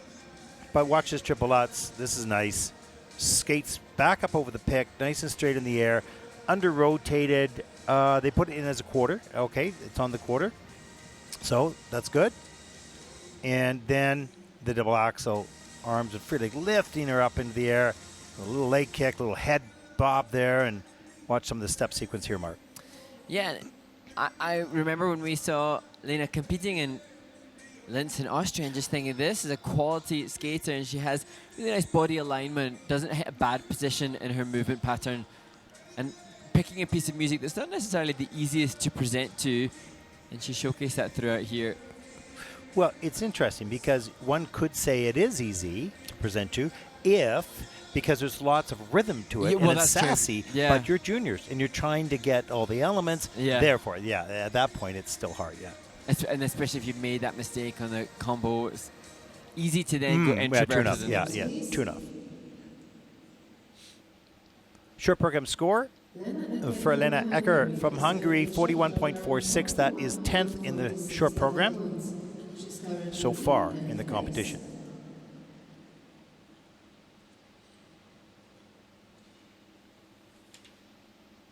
The following skaters will now take the ice for 6 minutes warm-up. Okay, group number 4 coming onto the ice. We have some questions, Mark.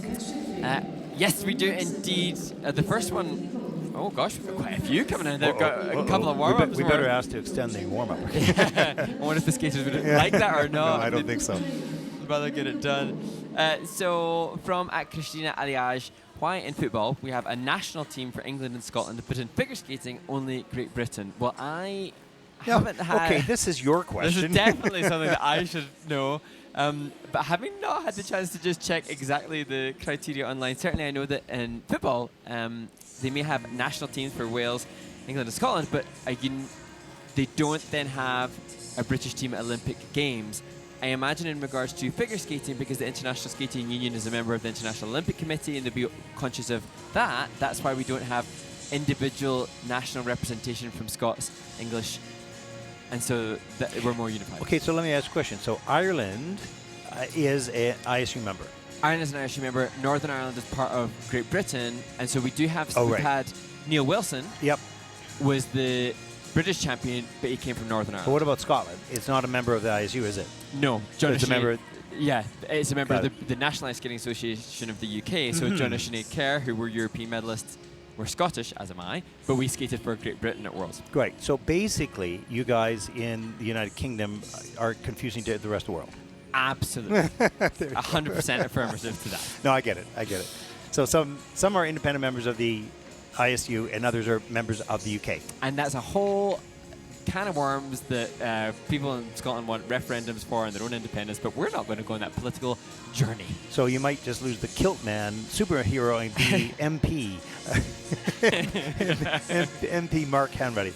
Okay, what else we got? So then, also from Christina, why do pairs only compete in 4 events? And so, go for it. Yeah, not enough pair teams to cover all 7 events. So, that is...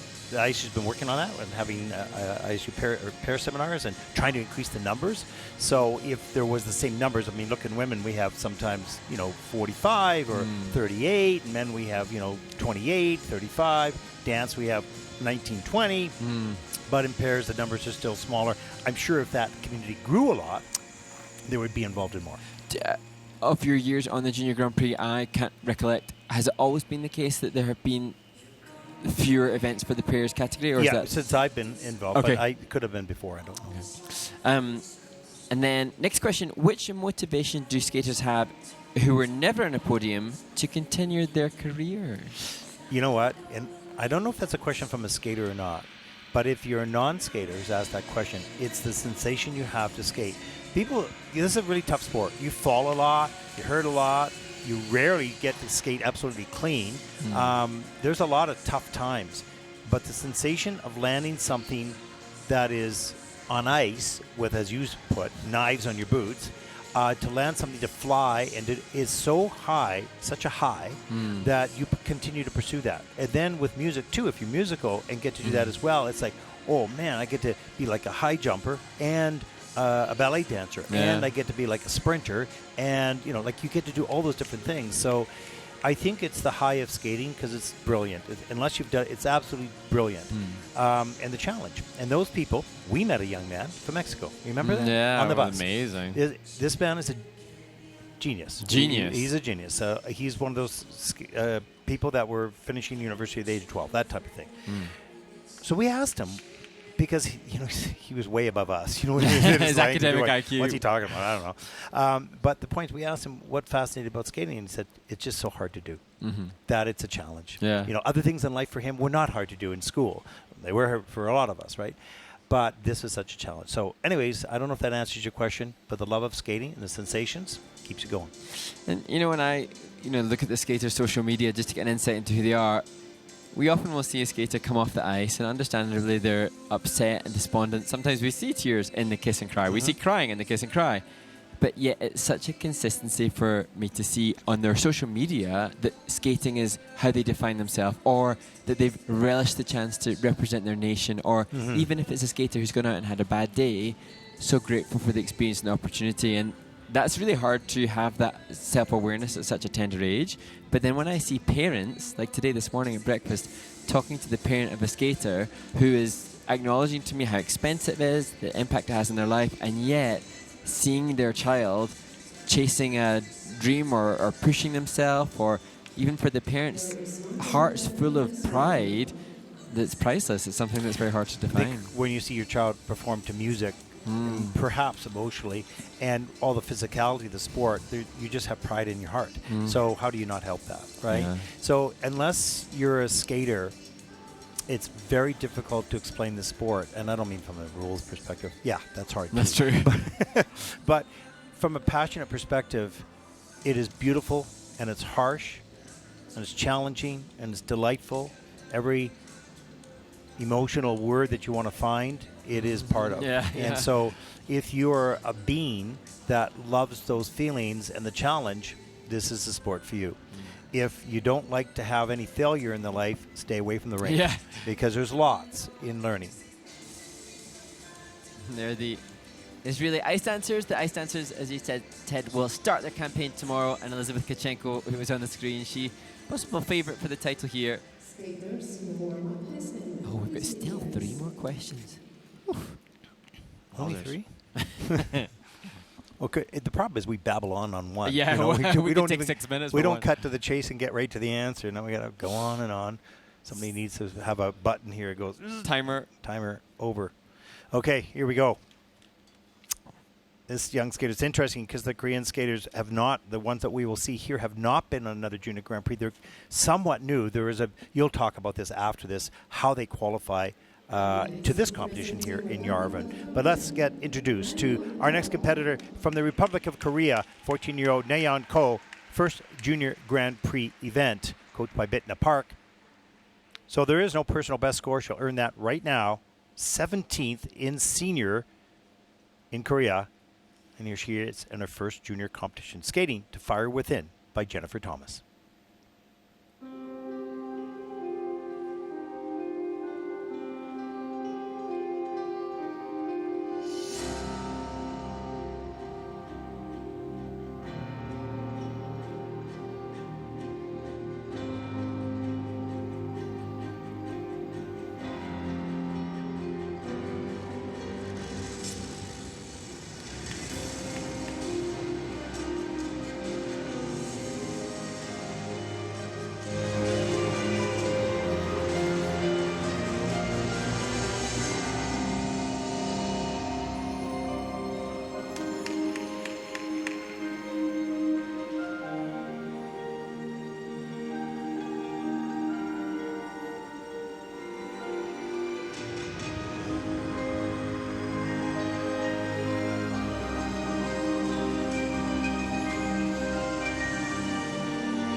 Fabulous finish for Neon Ko from Korea, 14-year-old who finished in 9th place at the Korean Junior Grand Prix selection competition and sitting the last spot for Korean women on the Junior Grand Prix. Just unfortunate that it was the mistake on the jump combo. Yeah, a big lean on that, and so took the hit, no question, but quality elements in the rest of the program, and somewhat of a dramatic skater as well. We saw some nice work in the steps. And there's a triple flip, big lean, and gets a little bit delayed getting up into the next element. There's the double axel, beautiful ride off the end of the edge, right into a spread eagle, and then right into a camel spin. Change combination spin, this comes in at level 4, so all 4 features. There's a change of edge, that is a feature. And grab the blade behind, that's also a feature. Picking up that speed, well, it's great. Leg lift, so more than 4 features in there, only need 4. Coming down the ice, triple Lutz, right on top. That was sweet. You could see how good the technique is, how good the skater is. Just a big mistake. Yeah, really nice moves in the steps. Difficult too. Beautiful Beelman, right up above her head. And nice how she came out on the forward outside edge before the illusion as well. And it's a challenge. It's a blessing and a curse to skate for a nation that's so strong. Korean women were 2nd, 4th, and 5th in the Junior World Championships last year, and that's why Korea has 14 spots on the Junior Grand Prix this year, so 2 at each event potentially. Neon Ko could be a national junior champion for so many skating nations, but she's not obviously getting the opportunity because she comes from such a strong skating nation, but arguably it's the strength of that nation that's made her as good as she is. Well, yeah, that's for a number of nations around the world, of course. 54.69 for Neon Ko of the Republic of Korea. That'll put her currently in 4th place, certainly within striking distance. She certainly has all the skills. Just one big mistake in this short program. Our next competitor represents Israel, 14-year-old Sophia Shifrin, first Junior Grand Prix season, 2nd event, coming 6th in Bangkok, week number 1 on the Junior Grand Prix. Season's best and personal best is 53.07. And the costume probably fits the music. She's going to skate to Bad Guy by Billie Eilish.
last year's Israeli novice champion, Sophia Schifrin.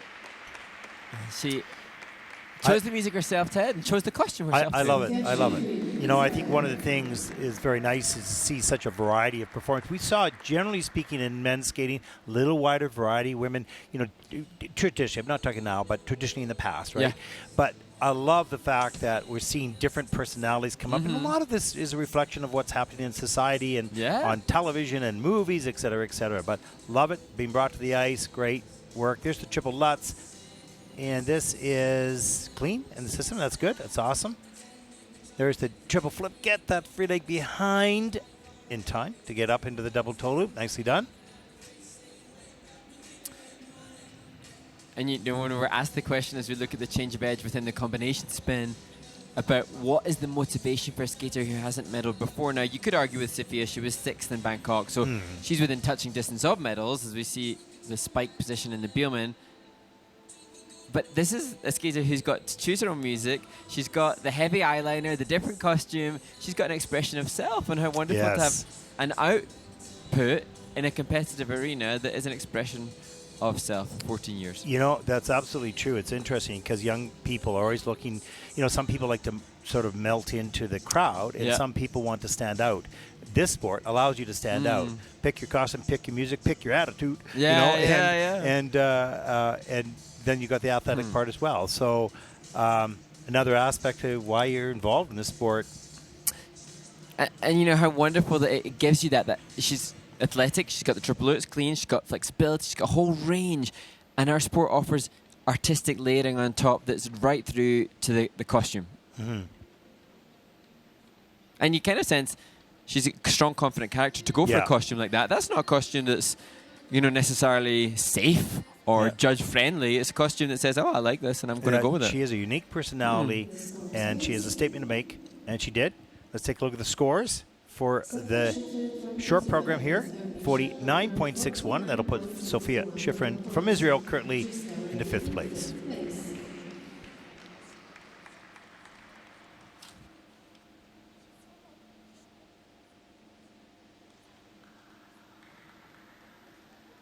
Next skate, representing Luxembourg, Yerevan Ibron from Luxembourg, 18 years old, first Junior Grand Prix season, second event with a 35th place last week in Gdansk.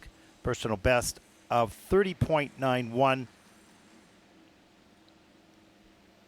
We'll want to beat that here. Skating to the music of Kung Fu Panda by Hans Zimmer.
A beautiful program construction from Zéline Ibon from Luxembourg, and Zéline was explaining that she's returned recently. She's relocated back to France. She trained there when she was 11, but it's very sadly her mum got cancer and she had to return to Luxembourg. Now she's 18. She's returned to France alone, grateful to her mum, dad, and sisters for allowing her to follow her dream. And now here she is competing with her mum, having made this dress. What a special, special story. That's beautiful about sport in general, as we see the double axel, and that goes in under rotated. Double flip, double toe loop gets that done, little wrap in the air. You know, fast rotation is so important. We talk about that all the time. And some people, it's just a little harder to rotate faster. And so they're probably more prone, at the juniors anyways, to do doubles, you know, as opposed to the triples at this stage. It's learning that quickness and that snap in the rotation. There's the double Lutz. Gets that done.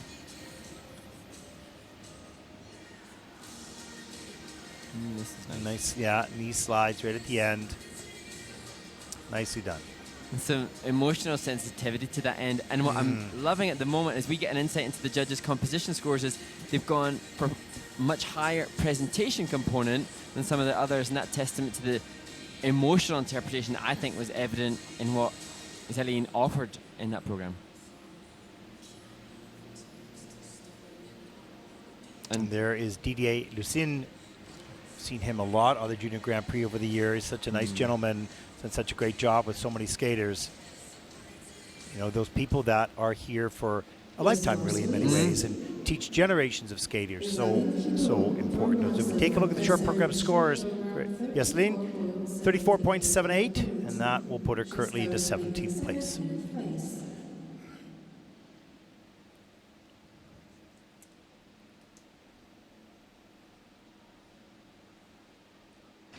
Our next competitor represents France, 15-year-old Ninon de Bourganet. First Junior Grand Prix season, second event this fall, coming 20th in Bangkok in week 1. 6 weeks ago. See how much improvement has been made here. 42.39. Well, let's skate at least the last part of this music to Le Petit Prince.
Daponi from France, and she'd had such success just last week at the French Masters, second place with a new PB in Villard-de-Lans.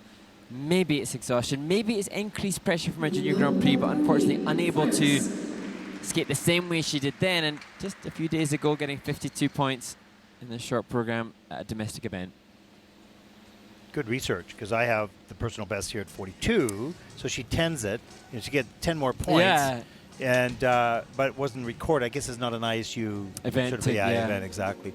Domestic. Here's the triple left. Nice and tight and fast in the rotation. We saw a big mistake on the triple flip, but nice tight rotation position on the, and an interesting entry into the double axel, sort of a series of swing rolls almost up into the double axle as we see the flying sit spin level 4 final element. It's a big 10-point swing, but great that she had that, gaining confidence. Yes. But another skater coming back into juniors, I wonder. And it's, that gives her the realization, the confirmation that she's obviously capable, but, there's no underestimating the fact that triple flip and triple lutz, when not done, is a huge loss in points. And interestingly, and what's frustrating for Nina is that when she competed at her first Junior Grand Prix in Bangkok, Thailand, she landed the flip and the lutz, but it was the axle that was wrong. That was the mistake. Now here, at this event, the double axle was the one that she got. So kind of piece the different successes together as the season goes on, and you get ever closer to that. Yeah, it's true. That's the way it does happen for many skaters, that they make a mistake on one, brilliant on another, and then then reverse those mistakes. And slowly, as they work their way through the season, they start to gain enough confidence to lay them all down. The scores, please. Ninon Babouny from France has earned 35.69 for Ninon. That's 17th in the short program at this stage of the competition.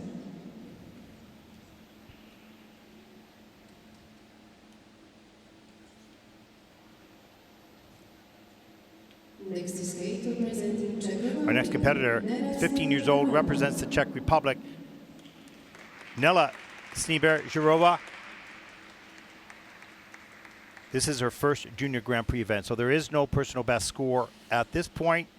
We'll skate the short program, the one that you love.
from the Czech Republic. And she said that she wants to mainly enjoy it. The objective is to enjoy this experience. Now, I, Ted, am already eager to see Nella's triple salto again, because although she had the fall, it was ginormous jump. And I'm sure, as we see here, the elevation, such a good jump, such a shame. Yeah, just over rotation, a little bit too far back on the heel. When that free leg gets kicked in front of you, it's so difficult to get it back. You usually take a fall on that, or at least a step out. Now, this one was too far forward, so too far back on the front. This is the constant adjustment that the skater has to fight through during the program.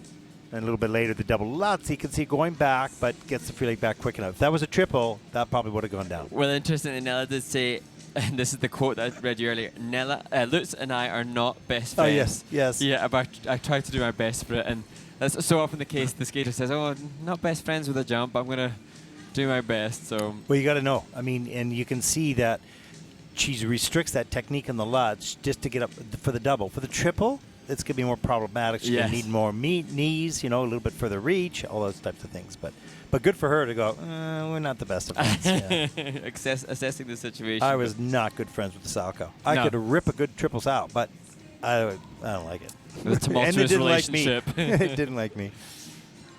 But good to see Nella in her first Junior Grand Prix, looking happy in the kiss and cry. That the objective she had. Well, 34.64 for Nella, and that'll put her currently into 19th place.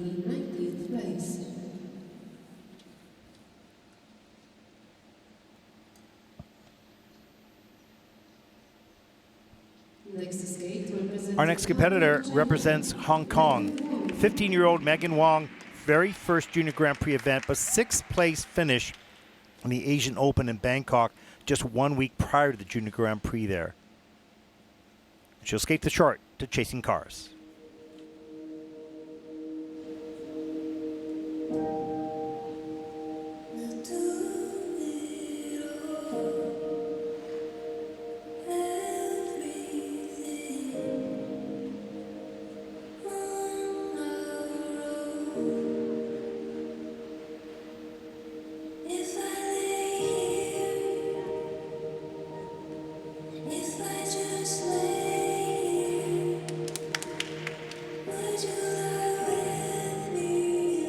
Just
Very delicate music, very delicate skater. Megan Wong from Hong Kong, and I think had that mistake in the step sequence not taking place, we would have seen a much happier skater. Yeah, especially when a mistake is unexpected and on something what they would consider as simple. Yeah. Right? And probably never have done before. We'll take a look at that. I did capture it. So, but really lovely. As you said, delicate skater, delicate music, delicate skater, but has some good power as well. Here's the triple Lutz. Pretty fast rotation in clean in the system. There's the double axel, arms and free leg go back and then snap through really quickly, which is great. Young skaters, watch how quickly the skaters get into rotation right tight right away. That will probably be under rotated in the triple loop, double loop. It's under, I was going to say investigation. It's under review at the moment. Same I difference. suppose investigation, yeah. Just to make sure that rotation was there. And just too far back in the heel and gets caught in the ice. Double loop comes in as under rotated. Sorry, go ahead, Mark. Oh boy. Well, the challenge then is that for Megan, she actually got a step sequence level 3, which is a pretty respectable level. But then the judges have to go -5 in the grade of execution, and there has to be a 1-point deduction for it. So what was an element which would have been pushing towards 4 points is now, when you take off that fall, less than 1 point. So easily she could perhaps add 3 points. I say that because the fall on a step sequence, if she was to go and compete straight away now, is much less likely to happen. Yeah, and for those viewers that don't know, if you fall on a technical element that's required in the program, that is going to cost you more than if you're skating between them, the transition between them. So this, unfortunately, was in the step sequence, which is a required element. So, but thumbs up. And lots of peace out. thumbs. Holy moly, that was 5 thumbs up. And there we go. Okay, those aren't thumbs. Like, technically, those are not thumbs. Okay. Megan, when she competed at the Asian Open Trophy in Bangkok, she had a 46.39. We'll see what the score here.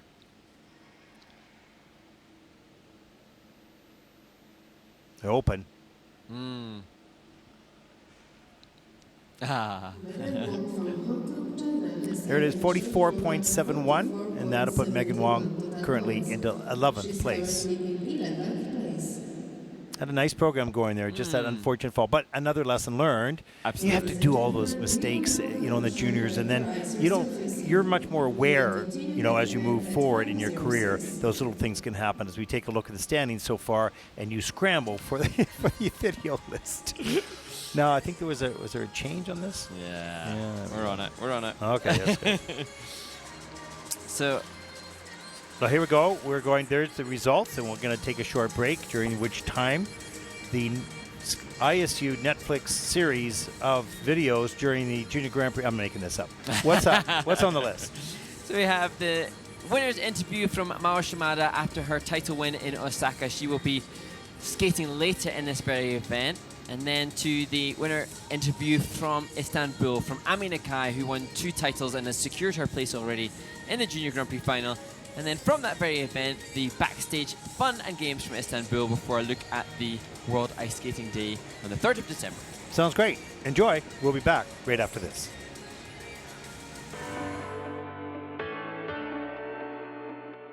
すごくたくさんの応援をいただけて緊張はしたんですけど、その応援していただいたおかげで楽しく滑ることができました。やっぱり世界ジュニア選手権優勝して昨シーズンのグランプリシリーズも優勝したので、やはり今シーズンも絶対入賞したいって思いはあったんですけど、順位にとらわれずに自分のプログラムをいいように終わりたいと思っています。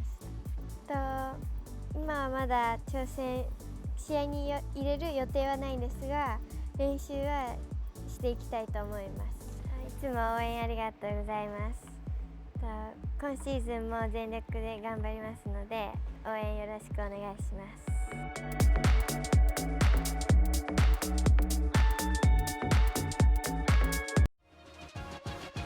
eRink unites the global skating community around learning via a dynamic e-learning platform. Join us if you're a skater, coach, official, or involved in skating. From small bite skating courses to courses from leading skating professionals from around the world, there's something for everyone. Want to learn more on rules and regulations, or want to improve your techniques and training methods? We've got you covered. Whether you're at home, on the go, or at the rink, access eRing from anywhere. Stay informed, connected, and on top of your game. It's fun, free, and only one click away. Join us today to keep learning and take your skills to the next level.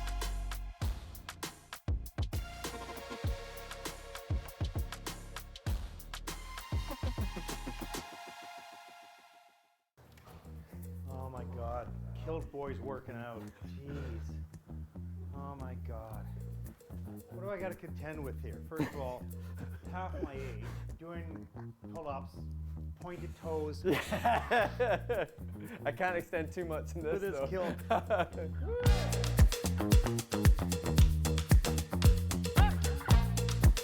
Beauty before age. Beauty before age. Focus on the young guy. Yeah, get the young guy.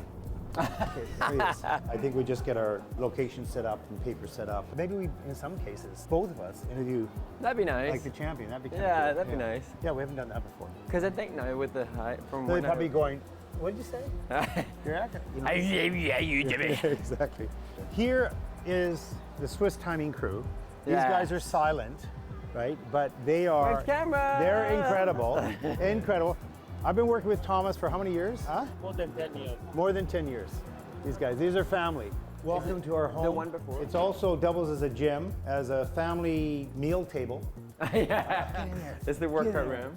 People think that we are by ringside and watch this, but we don't. We actually watch here because we only want to comment on what other people see. So if we're not watching what they're watching, then we're commenting on something they can't see. So having a nice big screen like that. This is good. Oh, this is really good. This is really big. Good. And then we have got our little audio things. Turn the mic off. Turn Mark off. Day one here in Gdansk. Mark Conradi live. Finally live. I'll put you on where you're not supposed to be on. There was one day last week when I was talking away to you and then you said Mark. I was like, oh, sorry. Yeah, exactly. Welcome everyone to Gdansk, Poland. Week number 6 on the ICU Junior Grand Prix as we do a flyover of the Olympia Arena. And I don't have to reach out and say, Mark, are you there? Mark, you are here. It'd be a real problem if I didn't speak to you now when we're sitting right beside each other. You going for tea? Yeah, I'll come. Okay. Yeah. I don't know about this. I don't know about this day in the life of or whatever this thing is. I'm a little annoyed that this guy's following us here. What do you think, Mark? This is our own. Can't be who we are. Our own designated path. Yeah. let's move fast. Yeah. Let's move fast. You don't need any more caffeine there, buddy. Enough energy as it is. He's wired. I don't want that voice to go any higher. Rein it in, and ready, rein it in. So how do we want to do this thing? I really like this. Like that. Or should we do this? Like. Oh yeah. No, wait a minute. That's kind of weird, but okay. Beautiful. Thank you. That's it. That's our beauty shots. Yeah, done. We have to have a like a. The champions. The champions. Up tomorrow will be the rhythm dance. You're going to be bright and ready for that, aren't you? Absolutely. Absolutely. That'll start at 10:30 local time here in Gdansk. I'm running to the little boys' room, so I'm taking the mic off. Yeah. There's only so far you could go. I would like you to tell the audience what you have prepared for dinner. Not yours, because it's all vegetables. This is my wedgie meal. I mean, do you use the word wedgie? Like, yes, but not in that in English. Like yes. Yeah. That's Okay. What it is. I'm having a wedgie today. Oh my God. Okay, good thing they edit this because. Don't edit any of it. It's all good content. What we got here? Oh, a little gnocchi. The gnocchi for the Italians. Well, you can have my vegetables. Oh my gosh. Come on, you need to try harder. What is that? Is that a man purse that you have there hanging out? I mean, what is that? You trying to show me up here? Not hard. Okay. All right. I mean, this is a star. I know. It's my turn. Yeah, there you go. Just trying to compete, you know? I should say to people, I should tell people that. See, they've all gone quiet now. That's the. Is he from real? Yeah, I know. Yeah. I need to find the pair team. The pair team. I'm wearing it for the pair team. They're from Dundee. Now you have a reason. I have a reason. I have a reason. Okay. Oh, this is good. Yeah, that was after you put it on. Okay. Hey. You're very welcome. Hey. You're very welcome. The power of If the you kill. weren't here, that would not have happened. Okay. For all of us here at the ISU, and for Mark Conradi, I'm Ted Barton. Thank you for watching. Make sure you join us tomorrow for the Rhythm Nap. Hey. My ears are hot. Yeah, me too. So we tend to be one of the first in ahead of the officials, and pretty much always the last out. What's your point? I want empathy from the. There's no empathy, especially when you're laughing, having fun at doing something. Nobody's gonna feel sorry for us. So look over there and say goodnight to our folks that are watching this. We hope you enjoyed a day with Mark Kiltman. He's a superhero, Kiltman. Anyways, that's a fun day with Ted and Mark. We love what we do. We love the juniors, and we hope that you got a little insight into the insanity of both of us. Sorry about that. Yeah, exactly. Sorry.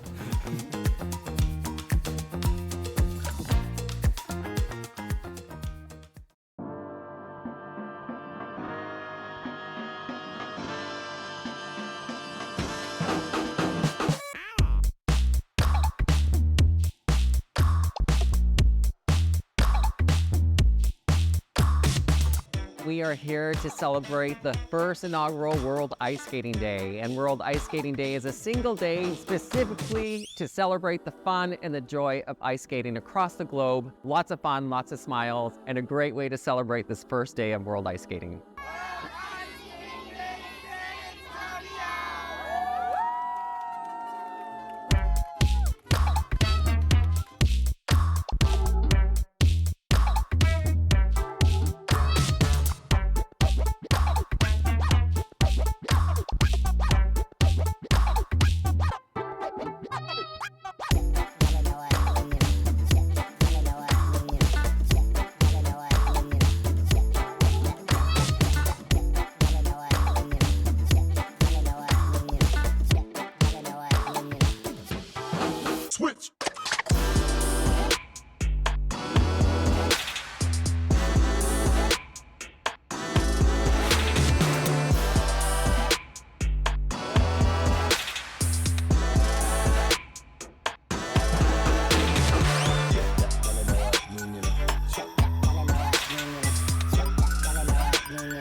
The following skaters may not take the ice for a 6 minutes warm-up.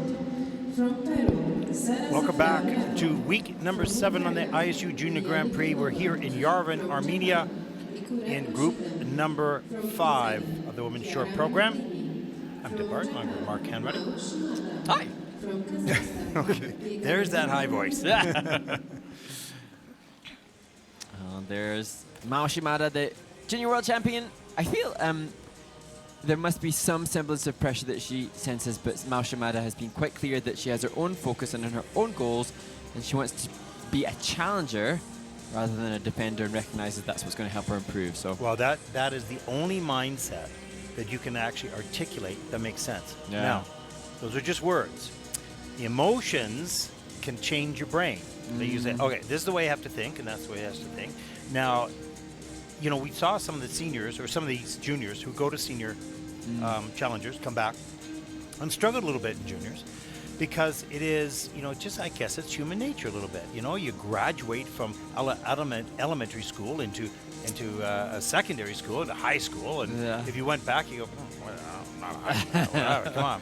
And not that people think like that exactly, but, you know, that is an issue that could play on your mind because we don't know what the kids are thinking, right? No. So, and obviously the party lines, the lines that you would want to think, is one thing to think them, it's another one to feel that. yeah, exactly, and control it. However, having said that, there are certain countries in the world that I believe are able to, the competition is so strong in those countries that they have to think like that, because if they don't, they're just going to be unseated. Right? Yeah. So this perhaps is something that not only would help Mao in international competition, but maybe also nationally as well. So we'll see. We'll see how she does. But she's a beautiful skater, of course, and this will be an issue.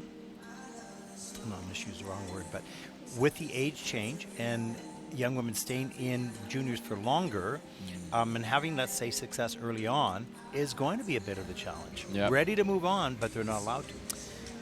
And having read a little bit, which is a good thing physically for them, of course. and having read a little bit about Mao Shimada, it's interesting to see, although having not acknowledged in words certainly in anything that I had read or translated about the age change and the time that she'll have to spend as a junior, but she did reference Mao Asada. Now, she's known to be named after Mao Asada, the 3-time world champion, but she said she respected that Mao consistently went for triple axel no matter what. So somebody that raised the technical barrier or technical expectations irrespective of whether she needed it or not to be a champion. And so that gives us a sense of an understanding that she will continue to have her own aspirations for success rather than banking on other qualities that are easier for her to get the wins. Yeah. We do have questions, you know, and we've got questions from competitors in the event. Carry on, mate, or kilt man, as you are well known now across the world. So, Eliana Peel, who is if I'm kilt man, she is definitely cheerleader top woman, has asked us, do we get tired sitting through the long competition days, especially during the women's event? And the women's event in each of the Junior Grand Prix series has been the longest of them. You know, I'm not saying this to be nice to kilt man, but basically, when I'm working with you, I have the energy all the way through. When you're working by yourself, it's difficult.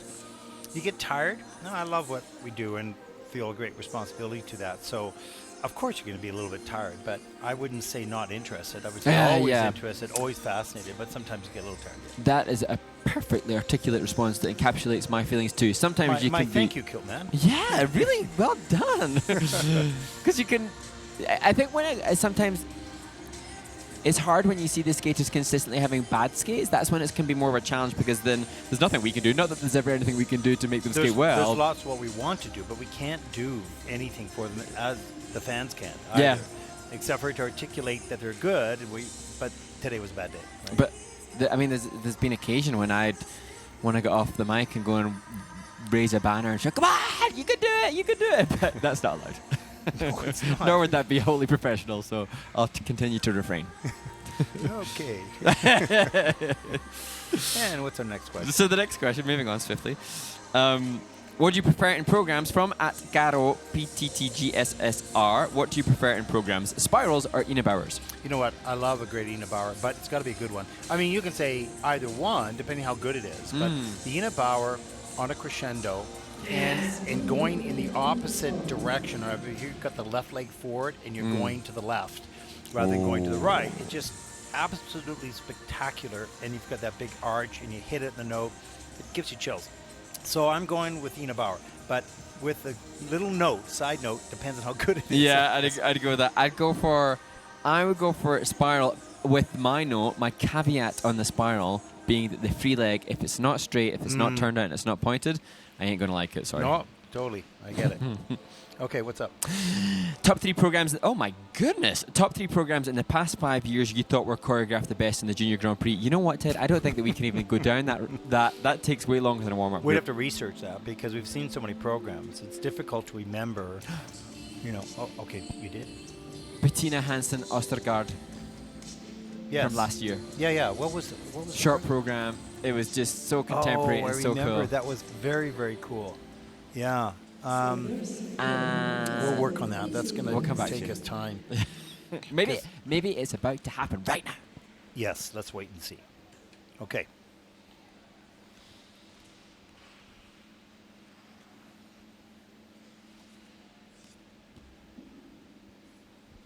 Little spotlight on the coaches from the camera team. Nice. And great. They do such an incredible job. And this is mic'd up. Ekaterina from Italy is mic'd up. Not only a wonderful coach, but a wonderful organizer of events.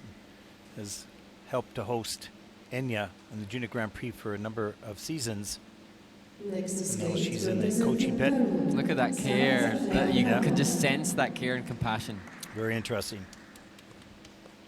Our first skater represents Peru, 16-year-old Sarah Sofia Bravo. First Junior Grand Prix event.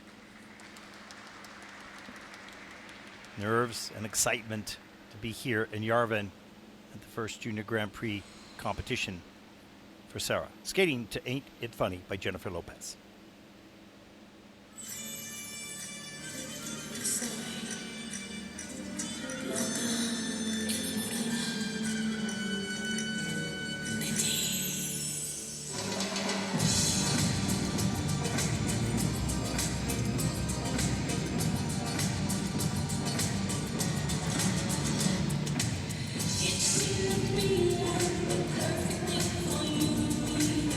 It's so ironic, you're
Sara Zafril, bravo, representing Peru, and so much I admired. I respected the musical interpretation, the presentation, the understanding of even the vocal lyrics within it.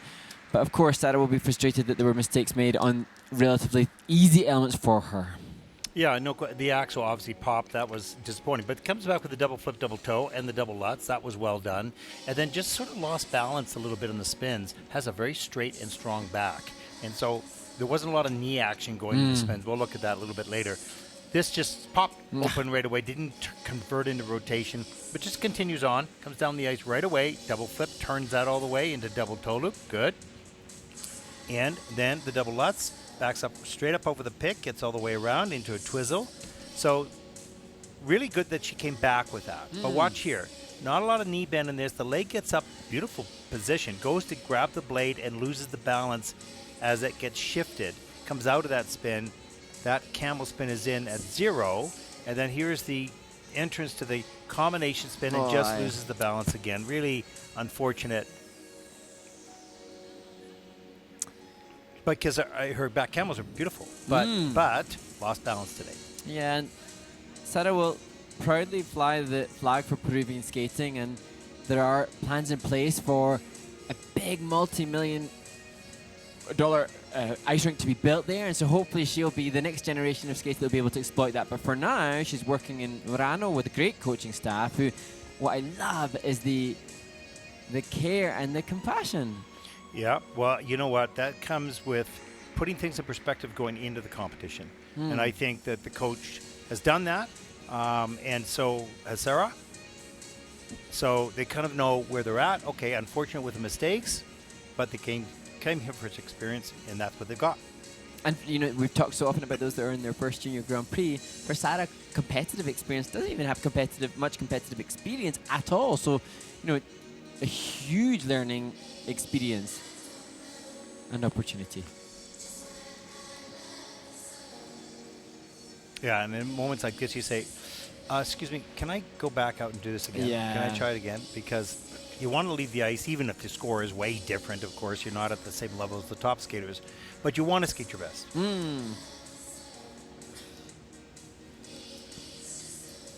And you know what? If she went out there, that camel spin would be fine. Yep, no problem. Absolutely fine. Yeah. So there's a regroup to be had ahead of the free skate. Yeah, and, you know, out of the 7 elements, now we have not seen a lot of reviews. Technical panel have not been doing a lot of reviews. In this case, there are 4 reviews out of the 7 elements. So, but this has been unusually a clean program in regard to the clarity by which the athletes are performing, even or making mistakes. That makes it clear that the technical panel is not having to go dive into every element for scrutinize. Yeah, exactly. And you can see Katerina just acknowledging the jacket with Peru on it, and that is something to be so proud of. The Peruvian judge was explaining that the rink in Lima is so small and totally different opportunity for those skaters than that for some of the others. Yeah. Short program score 20.88, and that'll put Sara currently into 23rd place.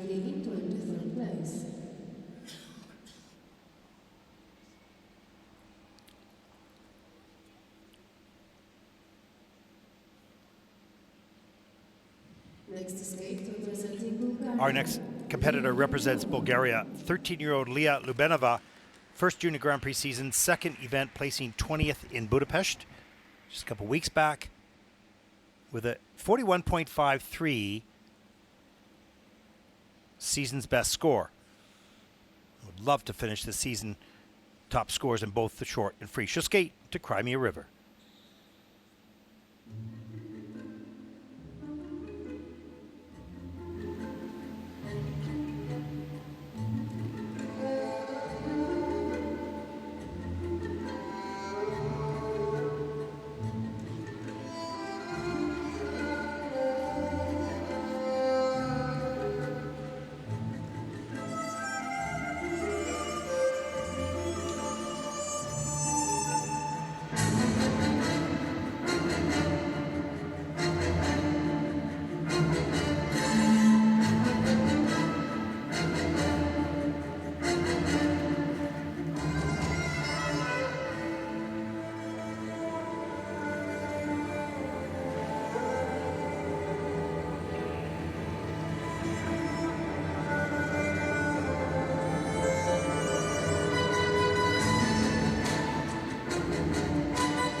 What crisp, sharp finish position for the Bulgarian Leah Lyubenova. 13 years old, 14 next Tuesday. You know, really interesting rendition of Cry Me a wasn't River. it We've good? heard that many, many times, of course, sung as well, but this was very, I don't know how to describe it, but interesting. And Well, interesting you ref, because that was my next thing. I was thinking the music was so brilliant. And I actually think that since her debut in the Junior Grand Prix in Budapest, there's been a sharpness and a crispness that's been added to that. yeah, here's the triple Lutz. And just maybe on the quarter, too far back at the heel again. Free leg gets stuck in my. You have to control that free leg. It's got to stay down and punch back. Here's the triple Salchow. Gets the free leg back. Good. Into the double toe. Nice work. And the double axel. A little scratchy going in. You want to carry a little bit more speed and flow across the back edge to the forward edge and have that travel across. Beautiful camel spin. Free leg is straight as high as you can get up above the hip. Change of edge. And they're really nicely done. Change combination spin level 4. All 4 features. A little hop over into the back sit. And Leah, at just 13 years old, she's been successful as a novice skater internationally. She's won titles at some international events as a novice, and now very much stepping into the junior ranks with that long-term development that we will see. Yeah, she's going to have a good amount of time here in the juniors to develop. And you know, the scores that I've seen of her internationally, it looks like this is a PB. She's drawn blood for it, it looks like as well. Short program score, season's best 43.14, and that'll put Leah currently into 13th place. She's currently in 13th place.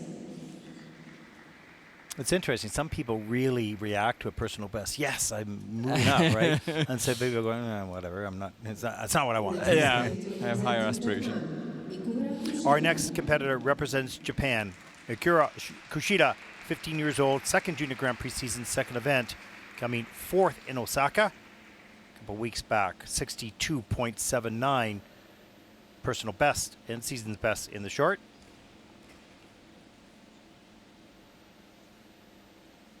And she will perform to the beautiful music of the red violin.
15-year-old Ikura Kushida from Japan.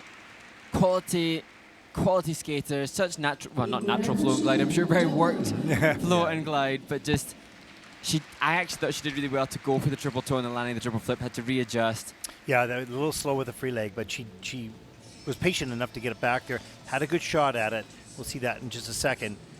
But such detail in her choreography and movements. She never backed off of anything. Here's the triple flip.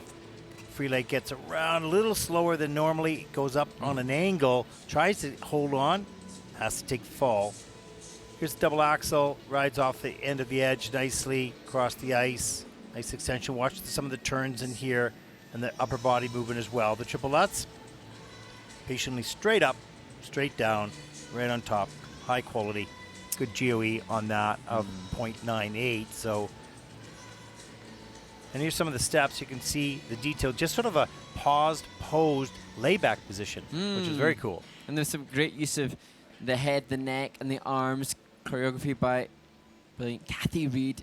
And it's that will help to facilitate the component scores being higher, and the fall that happened on the combination won't be too costly in an event which has seen majorly strong technical scores. And Kathy Reed, of course, as we see this beautiful layback spin, level 4 at the end of the program.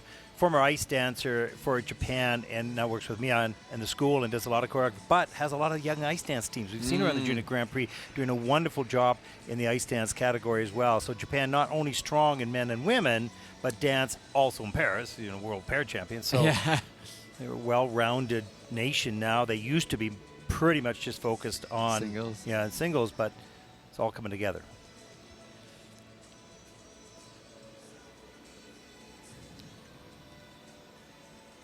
And that Ikura Kushida was just joyful to watch when she competed in Osaka, and she does have a very open expressiveness to her, and you can see that also in the kiss and cry.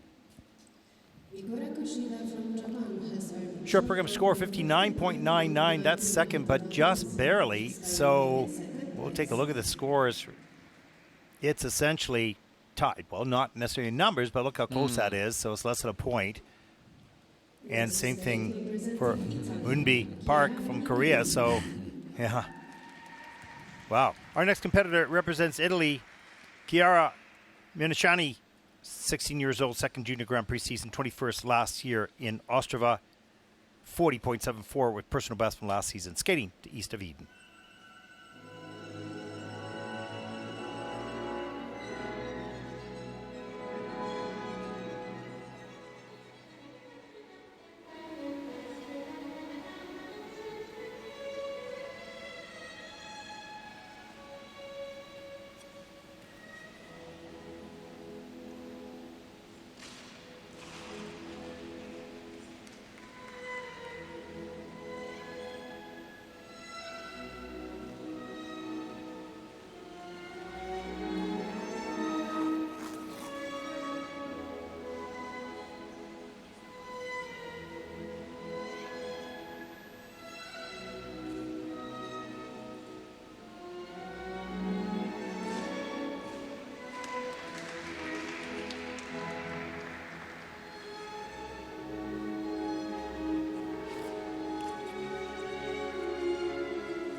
I was quite captivated by Chiara Minigini in the Giselle short program music. Just as we have seen with others, the big mistake can be so costly, but perhaps with others making mistakes, that might not be too far for Chiara to claw back in the free skate. And that music was not East of Eden. So we had the 2022-2023 bio sheet, so we're wrong on that music. As we take a look at the triple flip, too far forward. She had it, yeah. Just couldn't hang on. And here's triple Lutz. This was quite nice. Straight up. Great height. Nice smooth landing. And nice stretch free leg as well. Here's the setup for the double axel. Little bracket steps up and holds the free leg. Look, it just waits. Keeps it, rides that edge. That is beautiful quality, which you want to show the judges. There's that change of edge and the camel spin. Very nice camel both before and after the change of edge. She had really good fingers and awareness of her hands as well, even through the, you could see it in the forward camel and also through the step sequence as well. Just, it seems to be really well taught, and we've seen Anna Pezzetta from Italy also with that huge triple Lutz. So the Italian women have some of the biggest jumps. Yeah, no question. And it's a good point about the hands, because we often talk in the men's that, oh, look at the hands, it's just hanging there. So the detail of that, which takes quite a bit of time to train, is very important as you mature into seniors. 49.02 for Chiara. That is 8th in the short program.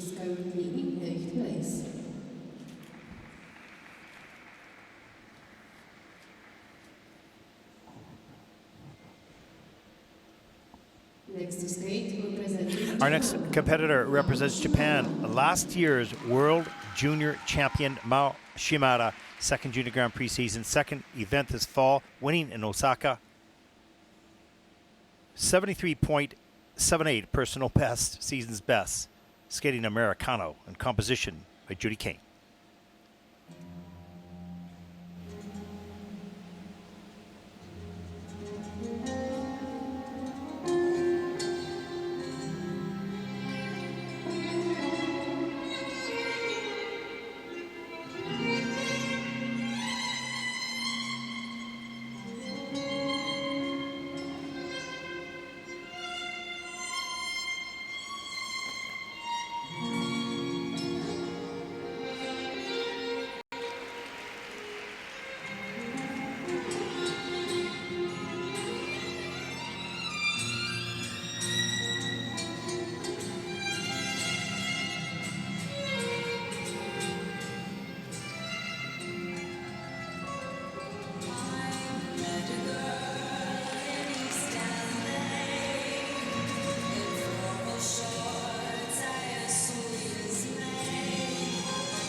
Well, now her trademark combination spin to finish the program for Mao Shimada. Wow. You know, the problem with Mao is she makes the sport look too easy. And it's not fair. Yeah. It's just not fair. You know, when you take a look at that triple Lutz at the end of the program, you go, that was nice. well, come on, give me a pair of skates. Let's go. We'll do that. It is not easy, but she makes it look, and that is the job of a champion. There's the double axel. Make the sport beautiful and make it look easy. Make it look interesting, fascinating, you name it. Here's the triple flip. Across the ice, great speed. Triple toe loop, a little higher. Beautiful extension on the landing. Extension. But watch the Lutz.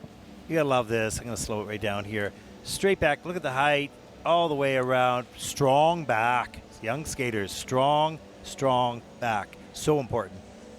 We see some of the steps here, Mark. Yeah, and you know, we talking about making it look easy as we look at that clockwise rotation twizzle into the cluster with the, you know, the arms and the head used as well.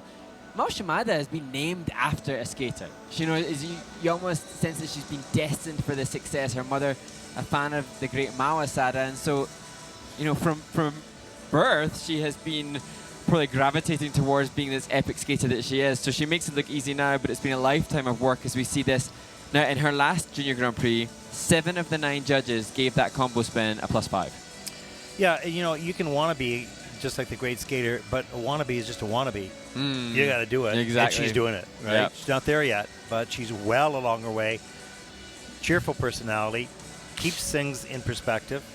And, you know, when we saw her warming up and in practice yesterday, seemingly so very focused and so very businesslike and professional for one so young. They stick to the plan. You stick to the plan, execute it, train it, be consistent. Consistency's your best friend. 73.14 for Mao Shimada. That is first, obviously, in the short program. And that is just shy of her personal best, but just by a smidge. Do you know what a smidge is? A wee bit. Yeah, there you go. A little English lesson, but the Canadian and the Scottish, right. Here we go. Our next competitor, representing Kazakhstan, Ekaterina Belyuba, 14 years old, first Junior Grand Prix season, second event, coming 20th in Istanbul, 42.21. Personal best from that competition. She enters her second Junior Grand Prix this season.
a fist bump for Yekaterina Valyeva from Kazakhstan, and I think this is going to be the biggest personal best that we will see. And I haven't seen a fist bump yet today. No, but, so that's and that was an emphatic fist bump. That was great. You know how that athlete feels and nailed it. Yeah, got it. Did the job. Yeah, that was awesome.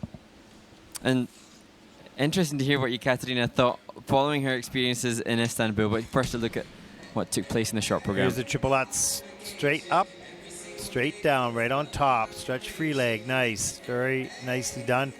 And has to start out emotionally really strong in this program with a good triple Lutz. There's some nice turns into the double axel, little bent knees in the air. You're going to want to straighten that out, be a little bit more efficient and aesthetic. Nice flying sit spin. This is in at level 4 with a plus GOE of 0.35. So earning a total of 3.36 on that one element. Then a little bit later in the program comes the triple flip. Gets her out for the double toe loop. A little tiny in a way, just sort of swinging around the circle. Doesn't cover a lot of ice at this point. But still, nevertheless, progress made. Layback spin, level 4 at the end of the program. So as you mentioned, Mark, 42.21. And hopefully she's going to top her season best score there. And as she sits with Coach Sergei Voronov in the kiss and cry, she said following the appearance in Istanbul, my coach knows exactly what it takes to succeed internationally, and that's her goal. So she doesn't doubt success, and I love that. You know, when you get an implicit faith and trust in your coach, that's going to help the training. That's huge because, you know, there could be all sorts of doubt when you evaluate them instead of yourself. Right? This is the problem. Okay, season best, 44.68. That's good. Started out a little higher, I think, and then had some under rotations. 15th place. There you go. Handshake, pat on the back. Mission accomplished, improvement made. Nice way to start. Yeah. One thumb up. So we take a look at the next group coming onto the ice and the results so far in the competition. Or, sorry, the start order for group number 6. From Romania, Natalia Recano. From Austria, Flora Marin Schaller. Okay, Mark, what do we got on the question list? Well, actually, I was just referencing back to the questions that came before and that one that stumped us as regards to our top 3 programs in the past 5 years. Oh, going back to that, it still stumped me. Yeah. Past 5 years? Yeah. That's a long time ago. Well, okay, your Junior Grand Prix. Huh? Your Junior Grand Prix experience, the programs that you will remember. You know, from a technical perspective, I'd have to say, to be honest with you, to be fair to the skater, Eliona Kosanaya, 2018 Junior Grand Prix final in Vancouver. It was angelic and it was beautiful, and to be honest, that was it. I remember it, and I won't forget it. Yeah. I remember Hannah Lim and Ye Kwan, the ice dancers from Korea, in Courchevel doing Dance Macabre. Yeah. And I think at that point, also, for those that are watching on YouTube, it's so wonderful we have the streaming, but getting to see some performances, dependent upon the character and the interpretational ability of the skater, seeing them live can be quite special. Yeah, I would also say their Cats, was it Cats the year before that, I think, for Jake Min Seo Kwan? Yeah, no. Min Seo Kwan's Cats was pretty special that as well. Was cool. But for Lemon Kwan, okay. Yeah, same thing. They had Cats the year before in Courchevel, I think it was, and that was pretty special. She's just so expressive. It's just incredible. And so is Min Seo Kwan, obviously. Yeah, just amazing. And actually, you'd have to say even Min Seo's,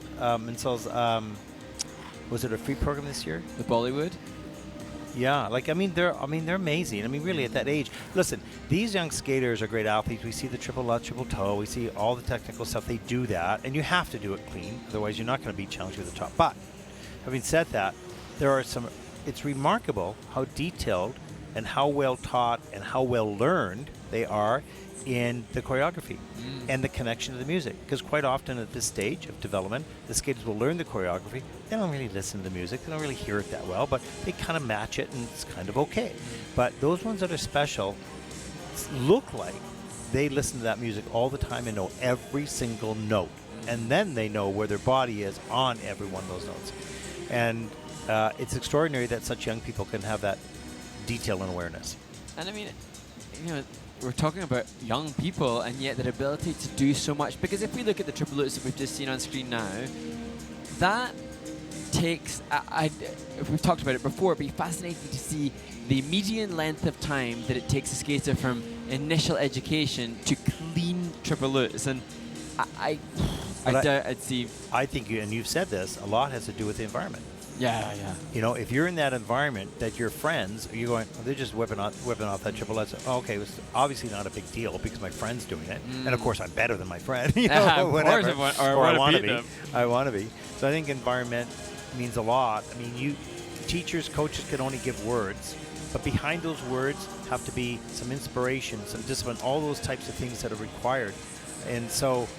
But if you're in an environment that already exists, I don't say teaching requires less words. I'm not sure how to verbalize that, but the environment helps the words that you do provide. Yeah, and that's why there are the hubs that there are. Even, I know from my experience of where I've worked, there's often a fairly big hurdle for a lot of the skaters there of double axel, and it's treated like a hurdle, and there's a mental stigma about it, whereas in other rinks, that might be with the triple axel. It might be, you know, we look at Ilya Malinin and he has dispelled what everybody thought wasn't a hurdle but a brick wall and done a quad axel. You know, so many facets, as with all sports, are the mental aspect. Well, it is, because you don't know how good you could be until you find out. And finding out can be painful. It can be a long journey.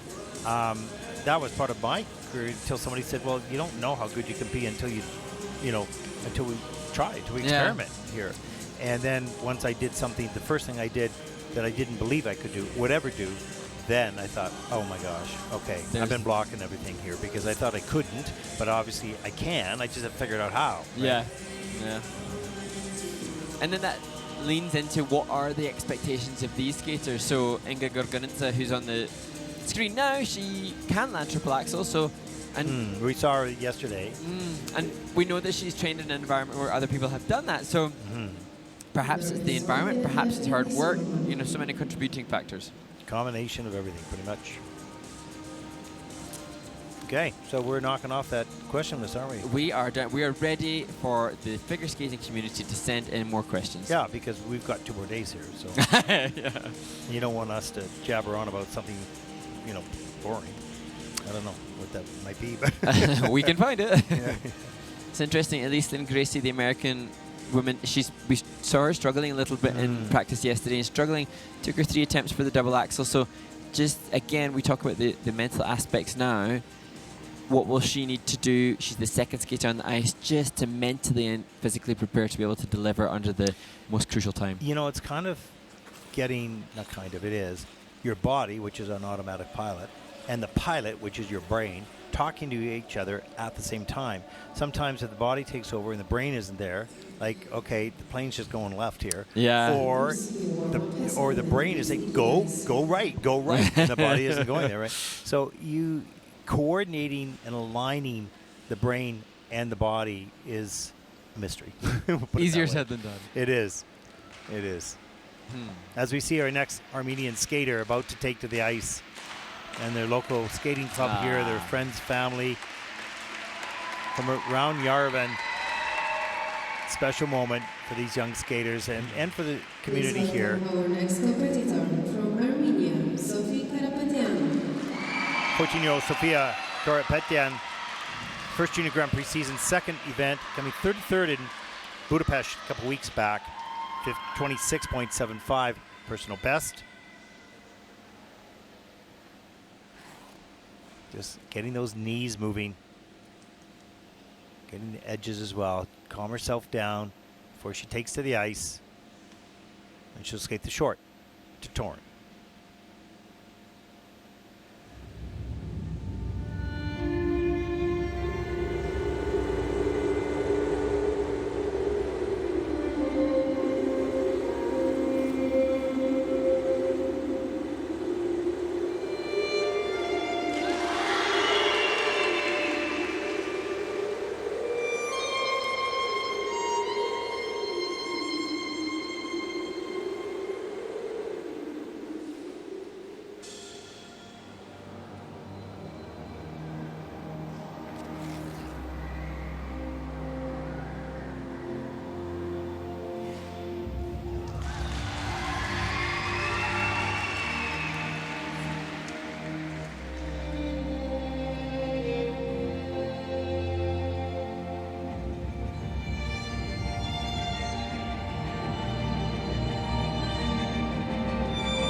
Sophie Karapetyan started skating 6 years ago in the ice arena at Yerevan and now competing in the Junior Grand Prix here. I love the energy through that program.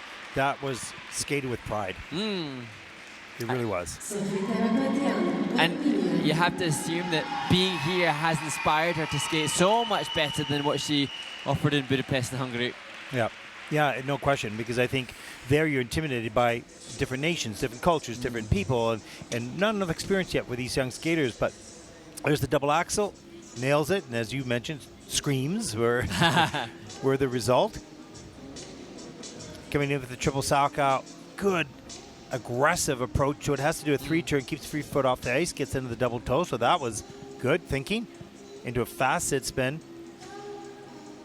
Difficult position in the camel, keeps the speed up, changes feet, grabs the foot. So really a good job. That's a level 3. So just missing one feature there. There's double Lutz later in the program. You can see her really focused. Make sure she gets the jumping passes nice and clean. And then the final layback. Just level 1 though at the end of the program. Well, I think she was trying to get that for 8 rotations there on the final layback, but when I asked Sophie, is there anything you would like us to mention? And she said she welcomes all the participants in Yerevan. Nice. And I thought, how amazing. She's gone out and done a brilliant job for herself and representing the Armenian skaters, but she wants to welcome everybody here, and I think that's an amazing testament to her human. And you know what, I mentioned about somebody else getting a big PB. This is going to be a huge improvement on the 26 points at Budapest. Yeah. Well, take a look. 39.19. You can see she react. Well, okay, that's pretty good. That's better. Season's best, 21st for Sophie in the short program. Great job here at home. In your home country, your home city, in front of friends and family. Responded well. Our next competitor represents the United States of America, Elise Lynn Gracie, 16 years old, second season, second event this fall, 4th in Istanbul, 59.75 personal best, skating to someone like you.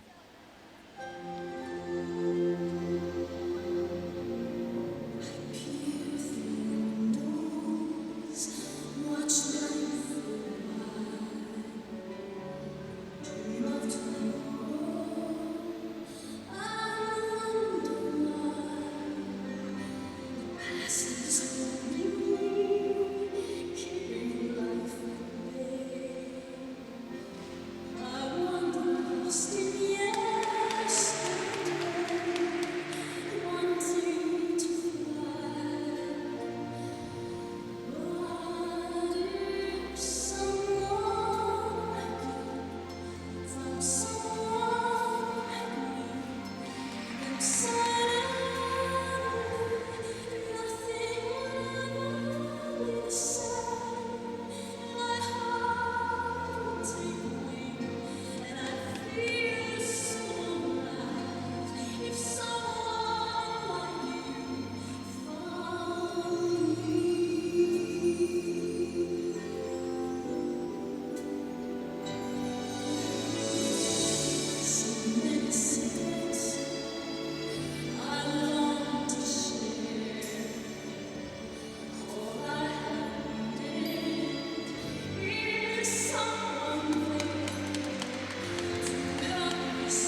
Elise Lynn Gracie, and what has blown me away, not just by the beautiful skating, the clean skate, but was that we saw a practice where I didn't see one triple flip, triple toe like that. No. We saw a warm up with 3 double axel attempts just to get comfortable, and she has gone out and smashed it. Well, I give so much credit to her, but also to her coach, Tammy Gamble, who's so experienced with working with these young skaters who can struggle. Tammy's always had great skaters and taught all the skills, not that, but there's always been struggles with not her skaters, with every skater. There's the triple flip, triple toe loop, but patience, and working with the skaters for their confidence. And we see it pay off here. A double axel, beautiful. Opening combination, beautiful. The triple lutz, and there's the flying sit spin. That's in at a 4. But as we come in for the triple lutz, she's going, oh, I hope. I hoped. I was nervous. No, we were nervous, going, oh, come on, you can skate clean. She looked like she didn't doubt it at all. Right on top, and breathed beautifully. Great movement and choreography through the rest of the program. She felt it. I think this is the elusive, clean program that every skater wants. Absolutely. And she just delivered. And got to acknowledge the composition. That was a shame, the little wobble out of there, so the GOE for the step sequence won't be as high. However, the composition of the program, there were the pauses and the musicality of the performance, and I think it was Drew that did the choreography for this short program and really found for me the ideal composition within the context of the music. This was great. This was everything it was meant to be by the choreographer, by the coach, and by the skater. And it came together here in Yerevan. Beautiful. So her personal best, 59.75. She'll kill that. The scores, please. Elise Lynn Gracie from the United States of America. Season's best, 64.50, and you can see she's got a big smile. Tammy even has a smile. Yay. You know? And there we go. Nice hug. Great job. Congratulations. By the whole team.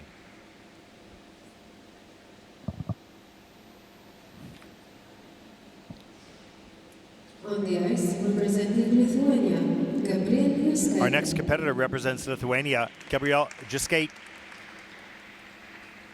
Second junior Grand Prix event. She was last week in Gdansk with a 47.19. She'll skate to Night of Dark.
Lithuania's Gabriel Juskate has 6 of the 7 elements getting a green light. That's a positive grade of execution on the majority of the elements in the short program, just that triple flip. Just 13 years old, a very skilled skater. One of those skaters that you may not know about and sort of quietly, you know, surprising people perhaps. Let's take a look at the triple Lutz.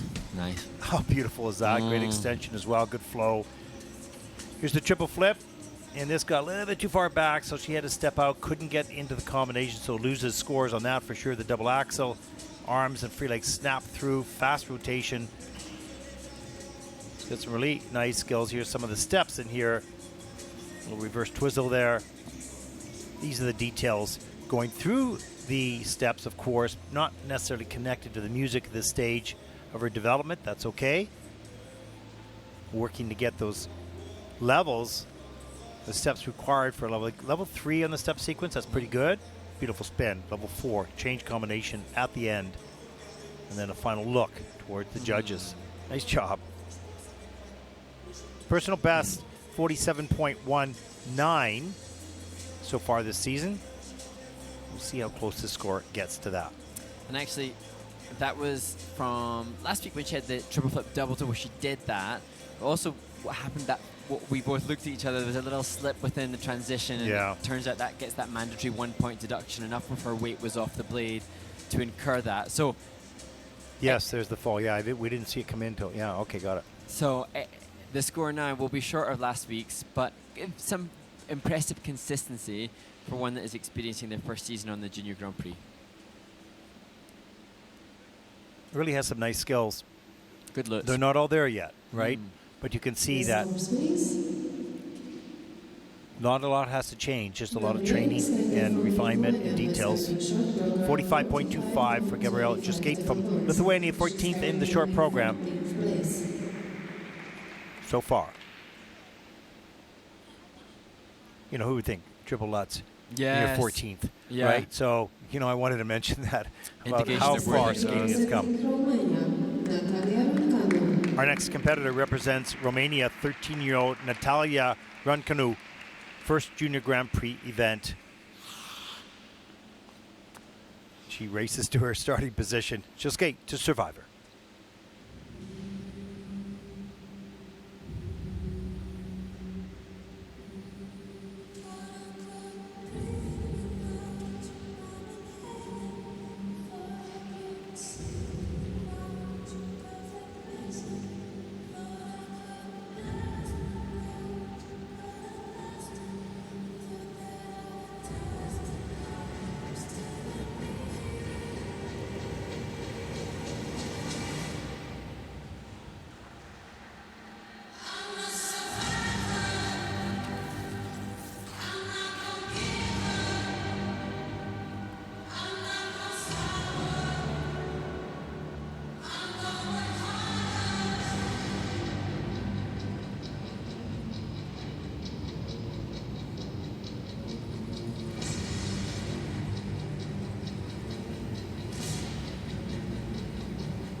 Natalia Rancanu from Romania, 13 years old. She said she started with skating when she was 4, and now figure skating is her life. And that, I'm sure the feelings were so many, but great to see her now celebrating that life of skating on the Junior Grand Prix. Yeah, something like this brings, you know, and other sports do as well. They bring something special for a child's life. Triple sock on a big lean and didn't get enough push up to get around, or get high enough to get all the way around. So that goes as a downgrade, plus the fall. Double axel, you know, a little slow, but gets it done. And then here is the double Lutz. No problem late in the program. This is where you gain confidence and want to add more speed into and out of all these elements when you even start to, I mean, maybe she's not thinking about senior yet, but she's, you know, working to get up into juniors. You know, momentum and not crazy speed. Momentum is your friend if you use it. It helps you through your whole program and through elements, you know, jumping elements as well. So. And we see this finish. There was a split jump into the knee slide early in the transitional content that was so impressive. And Natalia has explained that they don't get a lot of ice. And she said, see you next year with more triples. Which suggests good for her. She already knows, you know, she had the triple salchow today, but she knows what's necessary. And her coach, Simona, knows what's necessary. And already she's got her eyes on bigger things. And I think that's wonderful to hear. That's fantastic. That's also, I think, the benefit to the streaming that's done, not just here, but around the world, because you start to look at your competitors and go, wait a minute, I'm 13, they're 13. Okay, they're doing this. Well, what's the difference? They have 2 arms, 2 legs, just like me. So maybe I get going, right? So it helps inspire you when you see skaters from your own age group in a different country doing maybe a little bit more. You're going, obviously I can as well. And it shows a maturity in being able to come out and compete now, knowing that you're not competitive technically, but respecting. You're competitive. You're just not competitive at the highest level. Yeah. Maybe, you know, the top 3. Competitive with yourself now. Yeah. To get to be a place of competitivity with the others next year. Okay, got it. And Coach Simona Punga, we've seen her on the Junior Grand Prix with other skaters as well, and she was just explaining that she has to leave her other students to come and support them at Junior Grand Prix and leave her child as well. And so, you know, shout out again to this coach and all the coaches that, you know, put their life on hold and their business on hold and their parenting on hold to support these athletes. It's all part of the profession in many ways. You know, it's the tough part.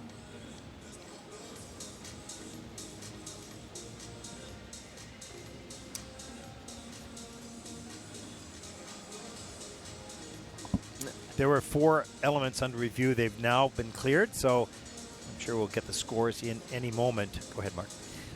I was just going to see, you know, we've acknowledged Natalia's told me she's going to have more triples next year. Doesn't make it disappointing not to have landed the salchow now, and you can see a little bit of that frustration in the kiss and cry, but the coach mindful of where she's at and giving her the support she needs. 28.27 for Natalia. That will put her currently into 30th place. And for sure, she is determined. She'll be disappointed now, but this will only fuel the fire towards the goal. Our next competitor represents Austria, 16-year-old Flora Marie Schaller, born in Salzburg, coached by Julia Kiefer, 37.17 personal best in the short program, 21st in week 2 in Linz. And we'll skate the short here in Yerevan to Too Much Love.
Flora Marie Schaller from Austria, I think with one of the best compositions we've seen. I'm sure it was so much fun for her and for Mark Pillay, and I really enjoyed it. Yeah, no, the great thing is that you can do a program like that, but do they skate it like that? And she does. She's in it. Yeah, that's her. I mean, I don't know if she picked the music, but it looks like she did. It looks, I want to skate to this, and I know how I want to skate to this, and Mark would work with her to get it, right? So she's convincing, and the choreography nice, and the energy. Triple sow, double toe, nicely done. Little bits, around the corner a little bit. You want to carry that across the ice a bit more. Double lutz, beauty. Right up into flying sit spin. Look at that. Nice. Great butterfly going in. Good Nice speed. position. Perfectly centered. Stretch free leg. Wow. Big jump in the middle as well. That's level 4 with a nice GOE. Double axle a bit later. And a little bit, hooked around the corner. A little small. You want to have that fly across the ice. But watch here. That was great. Yeah. Some really good upper body movement. Full commit with the arms. She's dancing. Yeah, just like you say, did she choose? I'm not sure. Who chose? Doesn't matter. But It doesn't matter. because Embodied it. She made it look like, okay, this is my music. This is what I'm doing, right? I don't know. It was great. So for me, the presentation, I'd go big in that component score. She shows off her sponsors. And Flora had explained that she trained in Canada in the summer for a month because many rinks close in Austria during the summer, and I'm conscious of that in quite a few European countries. And it's just, they have to outsource. When you get yourself down this path and you find yourself competitive internationally, you're almost forced to have to go and make these life choices, and the support of her family to do that is huge. Yeah, it's true. Once you get here, I mean, it all looks great in the beginning when they're in the cute little learn to skate suit. And they got a little helmet. They go home and they eat ice cream, and everything's fun until it changes the. And then you start landing a double axle, and then you go into the internationals. Yeah, and exactly. Okay, we better stop here. Because we're Put people off. Encouraging and positive, right? Yeah. But it's a long journey. It's an exciting one. It's a challenging one, but it pays dividends in life. This is for sure. I bet her parents are now screaming with joy and pride. Yeah. Flora Marie Schaller from Austria. Sure, program scores for Flora Marie Schaller, 40.66, season's best. I go, okay, that's not too bad. That's good. And that'll put Flora currently into 21st place. 2 Americans, second and third. We have not seen that this season. Please welcome Our final competitor, 14-year-old Inga Gurgenze from Georgia, pardon me. 63.04, personal best, 54.32, season's best. Looking to top that now as she'll skate to Sweet Dreams.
Talk about energetic. Inga Gurganidze representing Georgia exhales a big sigh of disappointment. I think she had a single lutz in her first Junior Grand Prix in Budapest. Got the triple rotated for a fall here.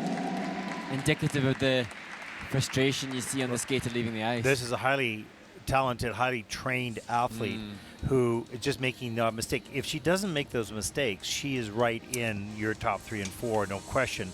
You see the triple flip, triple toe loop. Nice, tight, fast rotation positions, good positions. You can see some of the choreography. Here's the double axel, speed off the end of the edge, great ice coverage, extension as well, the leg kick on the landing position. Here is the triple lutz. Looked good in the air, maybe a little over-rotated, and just didn't get that free leg back straight, the lay back. I mean, there's nothing wrong technically. It's not as it is bad technique, it's excellent technique. Beautiful flexibility, wonderful positions, great energy throughout the program. The list goes on and on of all the credits, but there was a mistake, and that'll cost. We'll see where that's going to take her. 54.32 her season's best. And you know, in practice, Inga has such great flow and such great ice coverage. It's you can sense the eagerness to deliver. Yeah, and comes across perhaps sometimes a little frenetic, a little almost over-eager, but I agree. I think I agree. She's hunting down that clean program. Yeah. And you know, going for it, and then just loses for a second some focus. I'm not sure. I don't know. We're guessing, but she's so eager. I like that. She's so I really eager. admire that. Yeah, me too. But I think her scores, well, we know her scores are going to be better than this. Well, season's best, 55.47. That is 6th in the short program. This skater certainly has more abilities. Big mistake on the lutz. That was it. And there is a look at the standings. Only 5 points off the podium, so lots going to happen in the free. It should be top group in the...